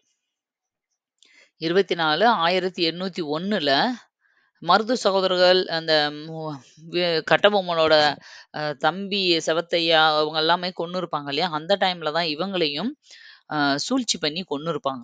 கத்தப்பட்டு அப்படிங்கிற ஊர்ல வச்சு இவரை கொன்னுருவாங்க. சூழ்ச்சி பண்ணி கத்தப்பட்டு அப்படிங்கிற ஊர்ல. இவருக்கு அப்புறம் இவரோட தம்பி எல்லாம் இருப்பாங்க. ஓகேவா? இவரோட தம்பி பேர் யாருன்னா, இந்த வாளுக்கு வேலி அம்பலத்தோட தம்பி பேர் வந்து கருத்தப்பன் அம்பலம். கருத்தப்பன் அம்பலம் அப்படின்றது அவங்க பேரு. இவர் வந்து என்ன பண்ணியிருப்பாருன்னா, அதுக்கப்புறம் இவங்க அண்ணனை கொண்டதுக்கு அப்புறம் இவர் வந்து அதே இடத்துல நடுகள் வச்சு, ஒரு இடத்துல அவர் இறந்த இடத்துல அவர் நினைவா வந்து நடுகள் வச்சு காலகாலமா வணங்கிட்டு இருந்தாங்க. இதுல வந்து எப்படின்னா, ஒரு கையில ஈட்டியும் ஒரு கையில வளரியும் இருக்கிற மாதிரி இவரோட சிலை இருக்கும். கொஞ்சம் கிட்டத்தட்ட வந்து மருது சகோதரர்கள் இவங்களோட சிலையெல்லாம் இருக்கும்ல, அந்த மாதிரி இருக்கும். இப்ப கவர்மெண்ட் வந்து அதே இடத்துல அந்த நடுகள்லாம் இருந்தத வந்து சிலையா மாத்தி அவருக்கு வந்து ஒரு நினைவு சின்னமா சிலை எடுக்குறாங்க. புரியுதா? ஆல்ரெடி இதே மாதிரி ஒரு 2, 3 பேருக்கு சிலை எடுத்ததா நம்ம கரண்ட் அஃபேர்ஸ்ல பார்த்துருப்போம். உங்களுக்கு அக்டோபர் மந்த் கரண்ட் அஃபேர்ஸ நான் சொல்லியிருப்பேன். அதுவும் இதையும் சேர்த்து படிச்சுக்கோங்க, ரொம்ப முக்கியம். அடுத்தது மக்கள் தொகை. இந்தியாவின் தற்போதைய மக்கள் 142.86 கோடியாக அதிகரித்துள்ளது. இந்திய மக்கள் தொகை பட்டியலில் முதலிடம் வகிக்கிறது. நமக்கு தெரியும், சீனா செகண்ட் பிளேஸுக்கு போயிருச்சு. இந்தியா இப்போ ஃபர்ஸ்ட் பிளேஸுக்கு வந்துருச்சு. சீனா 2வது இடத்தை பிடித்துள்ளது. 2011 மக்கள் தொகை கணக்கீட்டின்படி இன்ன வரைக்கும் 2021ல ஆக்சுவலா கணக்கெடுப்பு நடந்திருக்கணும். 10 வருஷத்துக்கு ஒரு தடவை நடந்துட்டே இருக்கணும். 21ல நடக்க வேண்டியது இப்போ வரைக்கும் நடக்கல. கொரோனானால நடக்கலன்னு சொன்னாங்க. இப்ப அதுக்கப்புறம் சரியான பிறகும் ஏன் இதை நடத்தாமவே இருக்காங்கன்னு தெரியல. ஆனா இதனால டிஎன்பிஎஸ்சி படிக்கிறவங்களுக்கு ஒரு நல்ல வாய்ப்பு. என்னன்னா, பழைய டேட்டாவே திரும்பியும் படிச்சுக்கலாம். நம்ம இல்லாட்டினா கணக்கெடுப்பு நடத்தி புது டேட்டாஸ் குடுத்துட்டா, அவ்வளோ டேட்டாவையும் திரும்ப மனப்பாடம் பண்ண வேண்டியிருக்கும். அதாவது பாலின விகிதத்திலிருந்து, எஜுகேஷன் ரேட்ல இருந்து எல்லாத்துக்கும். ஓகேவா? அதனால அடுத்து கணக்கெடுப்பு எடுக்கிறதுக்குள்ள வேலை வாங்கிட்டு ஓடிருங்க. ஓகே. 2011ல இந்தியாவின் மக்கள் தொகை வந்து 121 கோடியா தான் இருந்தது. இப்ப அதுக்குள்ள 142 கோடி ஆயிருச்சு. அப்போ தமிழ்நாட்டோட மக்கள் தொகை 7.21 கோடியா இருந்துச்சு. இப்ப கிட்டத்தட்ட 8க்கு மேல போயிருச்சு. இந்திய மக்கள் தொகையில் தமிழ்நாடு மட்டும் 6வது பிளேஸ்ல இருக்கும். மக்கள் அடர்த்தி வந்து 2011 கணக்குப்படி பார்த்தா, இந்திய அளவுல 382. இது என்ன மக்கள் அடர்த்தி அப்டின்னா, 1 சதுர கிலோமீட்டர்ல எவ்வளோ பேர் வாழ்றாங்க அப்டிங்கிறது தான். மக்கள் பை சதுர கிலோமீட்டர். 1 சதுர கிலோமீட்டருக்கு எவ்வளவு மக்கள் வாழ்றாங்க அப்படிங்கிறத கணக்கிடுறது தான் அடர்த்தி. அதாவது எவ்வளவு டென்சிட்டில எவ்வளவு நெருக்கமா வாழ்ந்துட்டு இருக்காங்க அப்படிங்கிறது. அதிக மக்கள் அடர்த்தி வந்து எங்க இருக்குன்னா, 1102 1 சதுர கிலோமீட்டர்ல 1102 பேர் குடியிருக்கிறாங்க பீகார்ல. இதுதான் ஹையஸ்ட். குறைவான மக்கள் அடர்த்தின்னு பார்த்தோம்னா, அருணாச்சல பிரதேசம் பாருங்க மொத்த 1 சதுர கிலோமீட்டருக்கு ஒரு கிலோமீட்டர் டிஸ்டன்ஸ்ல வெறும் 17 பேர் தான் குடியிருக்காங்க. இதே இது தமிழ்நாடு வந்து மக்கள் அடர்த்தியில 12த் பிளேஸ்ல இருக்கும் ஆல் ஓவர் இந்தியால. அதுலயும் அம் எவ்வளவுன்னு பார்த்தா 555 இது ரொம்ப முக்கியம். நெறைய வாட்டி கேட்டாங்க. 2011 கணக்கின்படி தமிழ்நாட்டோட மக்கள் அடர்த்தி வந்து 555 ஓகேவா? 2001ல 480 இருந்துச்சு. இப்ப கொஞ்சம் கூடிருச்சு. இது ரொம்ப முக்கியம். அடுத்தது மஞ்சள் வாரியம். இந்தியாவின் புதிய மஞ்சள் வாரியத்தின் தலைமையகம் தெலுங்கானாவின் நிஜாமாபாத் நகரில் உள்ளது. தெலுங்கானாவுல நிஜாமாபாத் அப்படிங்கிறத மஞ்சளுக்கு நம்ம யூஸ் பண்றோம்ல மஞ்சள். அந்த மஞ்சளுக்கான ஒரு வாரியம் அமைச்சிருக்காங்க. இதன் முதல் தலைவர் வந்து கங்கா ரெட்டி. உலகளாவிய மஞ்சள் வர்த்தகத்தில் இந்தியா 62% கொண்டுள்ளது. உலக அளவுல மஞ்சள் தயாரிக்கிறதுல இந்தியா மட்டுமே 62% பண்ணிட்டு இருக்கு. மஞ்சளினை தங்க மசாலா என்று அழைக்கின்றனர். ஒரு வாட்டி இத கொஸ்டினா கேட்டிருந்தாங்கப்பா. தங்க மசாலா என அழைக்கப்படும் பொருள் எது அப்படின்னா மஞ்சள். தமிழ்நாட்டின் பரப்பளவில் 2வது பெரிய நகரமாக விளங்கும். பாருங்க இந்த இந்த ஒரு பாயிண்ட்டுக்குள்ளேயே 2 பாயிண்ட் இருக்கு. தமிழ்நாட்டுல பரப்பளவுல 2nd பெரிய சிட்டி எதுன்னா ஈரோடு. அந்த ஈரோட்ல தான் மஞ்சள் சந்தை இருக்கு தமிழ்நாட்டுல. ஈரோட மஞ்சள் நகரம் அப்படின்னு சொல்லுவோம் நம்ம. அதே மாதிரி ஈரோடு மஞ்சளுக்கு வந்து இது குறியீடு குடுத்துருக்காங்க. புவிசார் குறியீடு குடுத்துருக்காங்க ஈரோடு மஞ்சளுக்கு. புரியுதா? ஓகே. அடுத்தது நாட்டுக்கு அர்ப்பணிப்பு. INS Surat, INS Nilgiri, INS வாக்ஷீர்ன்னு சொல்லலாம், வாக்ஷி அப்படின்னு சொல்லலாம். ஆகிய 3 போர்க்கப்பல்கள் நாட்டிற்கு அர்ப்பணிக்கப்பட்டுள்ளன. ஏற்கனவே படிச்சிருக்கோம். ஐஎன்எஸ் விக்ராந்த் இதெல்லாம் படிச்சிருக்கோம் இல்லையா? அது மாதிரி இப்போ ஒரு 3 இத தயாரிச்சு டிஃபென்ஸுக்கு குடுத்துருக்காங்க. போர்க்கப்பல்கள். ஐஎன்எஸ் சூரத் அப்படிங்கிறது என்ன ப்ராஜெக்ட் கீழ அப்படின்னா, ப்ராஜெக்ட் 15Bயின் கீழ் கட்டப்பட்ட போர்க்கப்பல். ஐஎன்எஸ் நீலகிரினா ஊட்டியில தயாரானதா இருக்கும். அதான் அந்த பேர் வச்சிருக்காங்க. ப்ராஜெக்ட் 17Aயின் கீழ் கட்டப்பட்ட முதல் போர்க்கப்பல். ஐஎன்எஸ் வாக்சீர் ப்ராஜெக்ட் 75யின் கீழ் கட்டப்பட்ட கடைசி நீர்மூழ்கி கப்பல். இதுக்கப்புறம் அதுல தயார் பண்ணிக்க போறது இல்ல. அடுத்தது நீதிபதி பதவியேற்பு. உச்சநீதிமன்ற நீதிபதியாக கே. வினோத் சந்திரன் பதவியேற்றுள்ளார். இவர் பாட்னா உயர்நீதிமன்ற தலைமை நீதிபதியாக பணியாற்றி வந்துள்ளார். உச்சநீதிமன்ற நீதிபதி நியமனம் விதி 124. உச்சநீதிமன்ற நீதிபதியோட நியமனத்தை பத்தி சொல்ற ஆர்டிகிள் என்ன அப்படின்னா ஆர்டிகிள் 124. அதே மாதிரி உச்சநீதிமன்ற நீதிபதியோட ஓய்வு வயது என்னன்னு கேட்பாங்க. இது நிறைய வாட்டி கேட்டிருக்காங்க. ஓய்வு வயது வந்து கொஞ்ச நாளைக்கு முன்னாடி தான் 65 ஆக்கியிருக்காங்க. அதே இது உயர் நீதிமன்றத்தோட நீதிபதியோட வயது அப்படின்னா 62. நார்மலா கவர்மெண்ட் எம்ப்ளாயீஸ்க்கெல்லாம் எவ்வளவு 60. அதே இது உயர் நீதிமன்றத்துக்குன்னா 62, உச்ச நீதிமன்றத்துக்குன்னா 70. இந்த டிஃபரன்ஸ் தெரிஞ்சுக்கோங்க. அதே மாதிரி உச்சநீதிமன்ற நீதிபதியோட ஆர்டிகிள் 124. 123 இதுக்கு பார்த்தோம். 123 குடியரசுத் தலைவரோட அவசர நிலை பிரகடனம். ஓகே. அடுத்து தொல்லியல் அனுபவ அருங்காட்சியகம். குஜராத்தின் வன்நகர் பகுதியில் தொல்லியல் அனுபவ அருங்காட்சியகம் திறக்கப்பட்டுள்ளது. இந்த ஆர்கியாலஜி சம்பந்தப்பட்ட ஒரு அருங்காட்சியகம். அடுத்தது மாநாடு. 25வது மாநில அரசு பணியாளர் தேர்வாணைய தலைவர்கள் மாநாடு பெங்களூரில் நடைபெற்றது. அதாவது ஒவ்வொரு மாநிலத்துக்கும் ஒரு அரசு பணியாளர் தேர்வாணையம் இருக்கும். தமிழ்நாடு அரசு பணியாளர் தேர்வாணையம் டிஎன்பிஎஸ்சி அப்படின்ற மாதிரி. கர்நாடகா கவர்மெண்ட்னா கேபிஎஸ்சி, கேரளாவுக்குன்னா வேற மாதிரி இப்படி ஒவ்வொன்றும் இருக்கும். அந்த ஆணையத்தோட தலைவர்கள்லாம் எப்பயுமே வருஷம் வருஷம் ஒரு மீட்டிங் போடுவாங்க. அந்த மாதிரி 25வது மீட்டிங் வந்து பெங்களூர்ல நடந்திருக்கு. மாநில அரசு பணியாளர் தேர்வாணையம். இந்த தேர்வாணையம் வந்து ஆர்டிகிள் வந்து ரொம்ப முக்கியம். எலெக்ஷன் கமிஷனும் இந்த மாதிரி தேர்வாணையமும் ரொம்ப இதோட ஆர்டிகிள்ஸ் எல்லாம் அடிக்கடி கேட்பாங்க. 315ல இருந்து 323 வரைக்கும் இருக்கிற ஆர்டிகிள் எல்லாமே இந்த இதுதான். யூபிஎஸ்சியோட தலைவரா இப்ப யார் இருக்கா லேட்டஸ்டா அப்படின்னா பிரீத்தி சுதன். அதையும் தெரிஞ்சுக்கோங்க. அடுத்தது யூபிஎஸ்சின்றது சென்ட்ரல் லெவல்ல. இந்த அரசு பணியாளர் மாநில அரசு பணியாளர் தேர்வாணையம்ன்றது ஒவ்வொரு மாநிலத்திலும் இருக்கும் ஒன்னொன்னு. பார்கவாஸ்திரம் ட்ரோன்களை தாக்கி அழிக்கும் மைக்ரோ ஏவுகணையான பார்கவாஸ்திரத்தினை எக்கனாமிக் எக்ஸ்ப்ளோசிவ் லிமிடெட் தயாரித்துள்ளது. ட்ரோன்கள் வந்து இப்ப நிறைய ட்ரோன்கள் வந்து நம்மளோட யூசேஜ்க்காக கண்டுபிடிச்சோம். ஆனா ட்ரோன்களை வந்து மிஸ்யூஸ் பண்றது அதிகமாயிருச்சு இல்லையா? யாரும் இல்லாத நடமாட்டம் இல்லாத இடங்கள்ல ட்ரோன்களை அனுப்பி வேவு பார்க்கறது இந்த மாதிரி. இந்த மாதிரி ட்ரோன்களை தாக்கி அழிக்கிறதுக்குன்னு இப்போ ஒரு சின்ன மைக்ரோ ஏவுகணையை வந்து பண்ணியிருக்காங்க. அது வந்து மேல இருந்தே வந்து சர்ச் பண்ணி இந்த மாதிரி தேவையில்லாத ட்ரோன்களா இருந்தா அது வந்து அட்டாக் பண்ணும். அந்த மாதிரி இன்டிமேட் கொடுக்கும். ஏகே மொஹந்தி அணுசக்தி ஆணையத்தின் தலைவராக ஏகே மொஹந்தி நியமனம் செய்யப்பட்டுள்ளார். அணுசக்தி ஆணையம் எப்போ உருவாச்சுன்னா 1948ல இதோட தலைமையகம் மும்பையில இருக்கு. நிருபேந்திரா மிஸ்ரா பிரதமர் அருங்காட்சியகம் மற்றும் நூலக சங்கத்தின் தலைவராக நிருபேந்திரா மிஸ்ரா நியமிக்கப்பட்டுள்ளார். நிருபேந்திரா மிஸ்ரா அப்படிங்கிறவரை இந்த பிரதமர் அருங்காட்சியகம் மற்றும் நூலக சங்கம் எப்போ ஆரம்பிக்கப்பட்டுச்சு? 1966. உலக எதிர்கால திறன் குறியீடு இந்தியா 25வது இடம் பிடித்துள்ளது. எதிர்கால திறன் குறியீட்டுல இந்தியா 25வது பிளேஸ்ல இருக்கு. எலித்துளை சுரங்கம் வடகிழக்கு இந்தியாவில் எலித்துளை சுரங்கம் இன்னும் பரவலாக காணப்படுகிறது. இதனை பசுமை தீர்ப்பாயம் 2014 தடை செய்துள்ளது. எலித்துளை சுரங்கம் அப்படிங்கிறது வந்து நிறைய இடங்கள்ல வடகிழக்கு இந்தியாவில் காணப்படுது. இதை வந்து ஆக்சுவலா இதை வந்து தடை பண்ணியிருக்காங்க. ஓகேவா? இந்த மாதிரி சுரங்கங்கள் சின்ன சின்னதா அங்கங்க போடுறத வந்து தடை பண்ணியிருக்காங்க. அது வந்து வடகிழக்கு இந்தியால அதிகமா இருக்கு.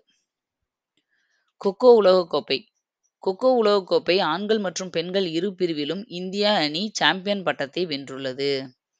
இதோட சின்னம் என்னன்னா தேசஸ் அண்ட் தாரா அப்படிங்கறத இந்த கொக்கோ உலகக்கோப்பையோட இந்த வருஷம் சின்னமா வச்சிருந்திருக்காங்க.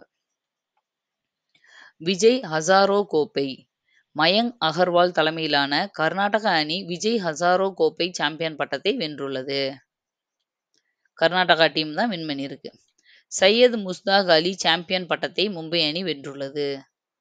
ஓகேவா? மும்பை டீம் வந்து இந்த சையத் முஸ்தாக் அலி அப்படிங்கிற சாம்பியன் பட்டத்தை வாங்கியிருக்காங்க. காற்றின் தரம் இது ரொம்ப முக்கியமானது. நாட்டிலே 2025ஆம் ஆண்டிற்கான காற்றின் தர குறியீட்டில் திருநெல்வேலி நகரம் முதன்மையாக திகழ்கிறது. திருநெல்வேலி சிட்டி தான் ஏர் பொல்யூஷன் வந்து கம்மியா இருக்கு. ஓகேவா? கம்மின்னா இங்க பாருங்க 33 புள்ளிகளுடன் சிறந்த காற்றின் தரம் உள்ள நகரமாக உள்ளது. ஸ்கோர் அதிகமா இருக்கு, பொல்யூஷன் கம்மியா இருக்கு. ஹையஸ்ட் பிளேஸ் தமிழ்நாட்டிலேயே ஏர் பொல்யூஷன் இல்லாத சிட்டியா, இல்லாதனா ரொம்ப கம்மியா இருக்கிற சிட்டியா திருநெல்வேலியா அறிவிச்சிருக்காங்க. 2வது பிளேஸ் வந்து நாகர் லுகன் அருணாச்சல பிரதேசத்துல இருக்கு. 3வது பிளேஸ் மடிக்கேரின்னு சொல்லுவாங்க. அது மடக்கேரி கர்நாடகா. 5வது இடம் வந்து தஞ்சாவூர். அடுத்தது செயற்கை தொழில்நுட்ப மாநாடு. செயற்கை தொழில்நுட்ப மாநாடானது பிப்ரவரி 25 பிரான்சில் வைத்து நடைபெற உள்ளது. ஆல்ரெடி இது பார்த்தோம். மையா சம்மன் ஜார்க்கண்டில் பெண்களுக்கு மாதம் ரூபாய் 1000 வழங்கும் மையா சம்மன் திட்டம் தொடங்கப்பட்டுள்ளது. ஜார்க்கண்ட்ல ஒவ்வொரு மாசமும் ஹவுஸ் ஒய்ஃபுக்கு மாசம் 1000 ரூபாய் வழங்க போறாங்க. அந்த திட்டத்தின் பேர் தான் மையா சம்மன் திட்டம். இந்த பேர் ரொம்ப முக்கியம், வச்சுக்கோங்க. ஆக்சுவலா தமிழ்நாட்டுல இந்த திட்டம் ஆல்ரெடி கொடுத்துட்டு தான் இருக்காங்க. மகளிர் உரிமை தொகை அப்படிங்கிற பேர்ல. மகளிர் உரிமை தொகை அப்படிங்கிற பேர்ல. ஆனா எல்லாருக்கும் கொடுக்கறது இல்ல. ஒரு சில எலிஜிபிலிட்டி கிரைட்டீரியா அடிப்படையில ஒரு சில பேர் மட்டும்தான் அதுக்கு எலிஜிபிள். ஓகேவா? அவங்களுக்கு வந்து மாசம் மாசம் 1000 ரூபாய் வந்து கவர்மெண்ட் கொடுத்துட்டு இருக்காங்க ஹவுஸ் ஒய்ஃபுக்கு. இதை இப்ப வந்து ஜார்க்கண்ட் மாநிலமும் அறிமுகப்படுத்த போகுது. அதுக்கான பேர் மட்டும் வேற. அடுத்து மௌசம் திட்டம். வானிலை பற்றி அறிய மௌசம் திட்டம் உதவுகிறது. இத்திட்டமானது 2025 தொடங்கப்பட்டது. இப்ப லேட்டஸ்டா ஆரம்பிச்சது தான். வானிலைய பத்தி தெரிஞ்சுக்கிறதுக்காக ஆரம்பிச்சது தான் இந்த மௌசம் திட்டம். அடுத்தது குறைக்கடத்தி உற்பத்தி ஆலை. இந்தியாவின் முதல் தனியார் குறைக்கடத்தி உற்பத்தி ஆலையானது ஆந்திர பிரதேசத்தில் அமைக்கப்பட உள்ளது. அதாவது செமிகண்டக்டர் அப்படின்னு சொல்லுவோம் இல்லையா நம்ம, இந்த செமிகண்டக்டர் ஆலை தான் வந்து சொல்றாங்க. ஆந்திராவுல ஆரம்பிக்க போறாங்க. முதல்ல தனியார் ஒரு பிரைவேட் வந்து செமிகண்டக்டர் இது வந்து உருவாக்குறது வந்து இங்கே தான் ஃபர்ஸ்ட் டைம் ஆந்திராவுல. இந்தியாவின் முதல் குறைக்கடத்தி உற்பத்தி ஆலையானது குஜராத்ல இருக்கு. ஓகேவா? தனியார் இல்லாம கவர்மெண்ட் வந்து முதல்ல உருவாக்குனது குஜராத்ல இருக்கு. தமிழகத்துல கிருஷ்ணகிரியில முதல் குறைக்கடத்தி உற்பத்தி ஆலை தொடங்கப்பட உள்ளது. இன்னும் ஆரம்பிக்கல. கிருஷ்ணகிரியில இந்த செமிகண்டக்டர் ஃபேக்டரிய வந்து ஆரம்பிக்க போறாங்க. மதச்சார்பின்மை நீக்கம். வங்கதேச அரசியலமைப்பில் இருந்து செக்குலரிசம், சோசலிசம், நேஷனலிசம் என்ற வார்த்தைகள் அண்மையில் நீக்கப்பட்டுள்ளது. இந்திய அரசியலமைப்பில் 1976ஆம் ஆண்டு 42வது சீர்திருத்தத்தின் கீழ் சமதர்ம சமய சார்பின்மை ஒருமைப்பாடு என்ற சொற்கள் சேர்க்கப்பட்டது. நம்மளுக்கு தெரியும்.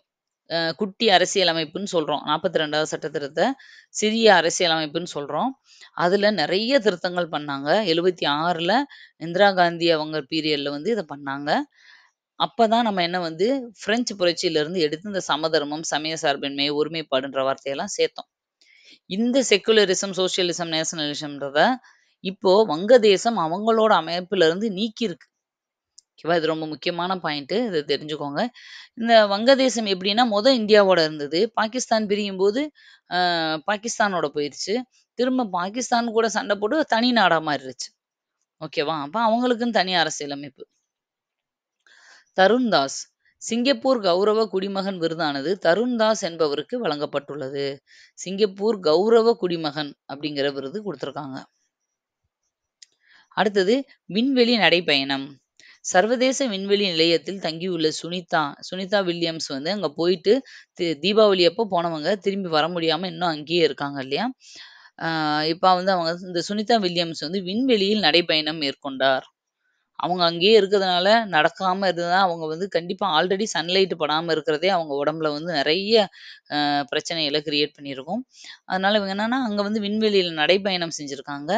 அங்கேயே வாக்கிங் போயிருக்காங்க. சுனிதா வில்லியம்ஸ் 2021 அதிக நேரம் விண்வெளி நடந்து சாதனை ஆல்ரெடி 21ல அதிக நேரம் விண்வெளி நடந்தவங்கன்ற சாதனையை படைச்சிருக்காங்க. இப்பயும் அவங்க வந்து விண்வெளியில நடைப்பயணத்தை செஞ்சுட்டு இருக்காங்க. கல்பனா சாவ்லா விண்வெளிக்கு சென்ற முதல் பெண்மணி. 1997ல திரும்பி வரும்போது பாவம் இறங்குறதுக்கு ஃபியூ செகண்ட்ஸ் இருக்கும்போது இறந்து போயிட்டாங்க. ராகேஷ் சர்மா தான் விண்வெளிக்கு சென்ற முதல் விண்வெளி வீரர் 84ல. இப்ப இந்த சுனிதா வில்லியம்ஸும் அவங்க கூட இன்னொருத்தவங்க 2 பேரையும் அடுத்த மாசம் மார்ச் மாசத்துல மார்ச் 19 கிட்டன்னு நினைக்கிறேன். ரிட்டர்ன் கூட்டிட்டு வந்துடுறதுக்கு ஆனா எல்லா பிளானும் ரெடியா இருக்குன்னு சொல்லி நாசா அறிவிச்சிருக்காங்க. அடுத்த மாசம் இவங்களை கூட்டிட்டு வர போறாங்க சேஃபா. சிஜியான் 25. சீனா நாடானது சிஜியான் 25 என்ற செயற்கைக்கோளை விண்ணில் ஏவியுள்ளது. புதுசா ஒரு சேட்டலைட் லான்ச் பண்ணியிருக்காங்க சைனா. அது வந்து சிஜியான் 25. சீனா சிஜி அப்படின்னு வருது. 2025ல அனுப்புனதுனால 25 அப்படின்னு ஞாபகம் வச்சுக்கோங்க. இறக்குமதி தடை. தாய்லாந்து நாட்டில் பிளாஸ்டிக் கழிவுகளை இறக்குமதி செய்ய தடை செய்யப்பட்டுள்ளது. பிளாஸ்டிக் கழிவுகளை வந்து எங்க இருந்தும் வந்து இங்க கொட்டுறது இந்த மாதிரி பண்ணக்கூடாதுன்னு சொல்லி தடை போட்டிருக்காங்க. இரட்டை ஆண்டு. இந்தியாவும் ஸ்பெயினும் இணைந்து கலாச்சாரம் மற்றும் சுற்றுலா மற்றும் ஏஐ ஆகியவற்றிற்கு 2026 இரட்டை ஆண்டாக அறிவித்துள்ளன. இந்தியாவும் ஸ்பெயினும் சேர்ந்து அறிவிச்சிருக்காங்க. அடுத்தது கடைசி இது விளம்பர தூதர். இந்தியாவிற்கான பூமா நிறுவனத்தின் விளம்பர தூதராக பி.வி. சிந்து நியமனம் செய்யப்பட்டுள்ளார். சிந்து ஆல்ரெடி தெரியும். பி.வி. சிந்து ஒரு அத்லட் நம்மளோடதுல. அவங்கள வந்து இந்த அம்பாசிடர், பிராண்ட் அம்பாசிடர் அப்படின்னு சொல்லி விளம்பர தூதுவரெல்லாம் நியமிப்பாங்க இல்லையா? நடிகர்கள், சினிமா இந்த மாதிரி விளையாட்டு துறையை சேர்ந்தவங்க இந்த மாதிரி. அதுல இந்த பி.வி. சிந்துவை அனௌன்ஸ் பண்ணியிருக்காங்க. அவ்வளவுதான்ப்பா இந்த கரண்ட் அஃபேர்ஸ். அதே மாதிரி நான் உங்ககிட்ட கேட்டுக்கிறது வந்து, பிடிஎஃப்ப வந்து ஜஸ்ட் டவுன்லோட் பண்ணிட்டு மட்டும் நான் படிச்சுக்கிறேன்னு போகாதீங்க. நாங்க அத படிக்கும்போது நெறைய கரெக்ஷன் சொல்லுவோம். ஆ இன்னும் வந்து அது சம்மந்தப்பட்ட நெறைய விஷயங்கள் வந்து அப்டின்னா என்ன? இப்ப ஹென்லி பாஸ்போர்ட் ஃபர்ஸ்ட் பிளேஸ் இதுன்னு மட்டும் நம்ம சொல்லிட்டு போயிர்றோம். ஆனா நான் உங்களுக்கு நடத்தும்போது தான் அத டீட்டெயிலா எக்ஸ்ப்ளைன் பண்ண முடியும். அதனால வீடியோவ ஒரு வாட்டி எல்லா கரண்ட் அஃபேர்ஸும் 1 ஹவர் இருக்கும். ஒரு வாட்டி வீடியோவ நீங்க கேட்டுட்டு, அதுல இருக்க பாயிண்ட்ஸ நீங்க உங்களோட பிடிஎஃப்ல நோட் பண்ணிக்கிட்டு, நீங்க அதுக்கப்புறம் படிங்க. அப்பதான் அது வந்து யூஸ்ஃபுல்லா இருக்கும். ஓகே. Thank you. திரும்ப அடுத்த பார்ட்ல உங்கள மீட் பண்றேன். பாய்.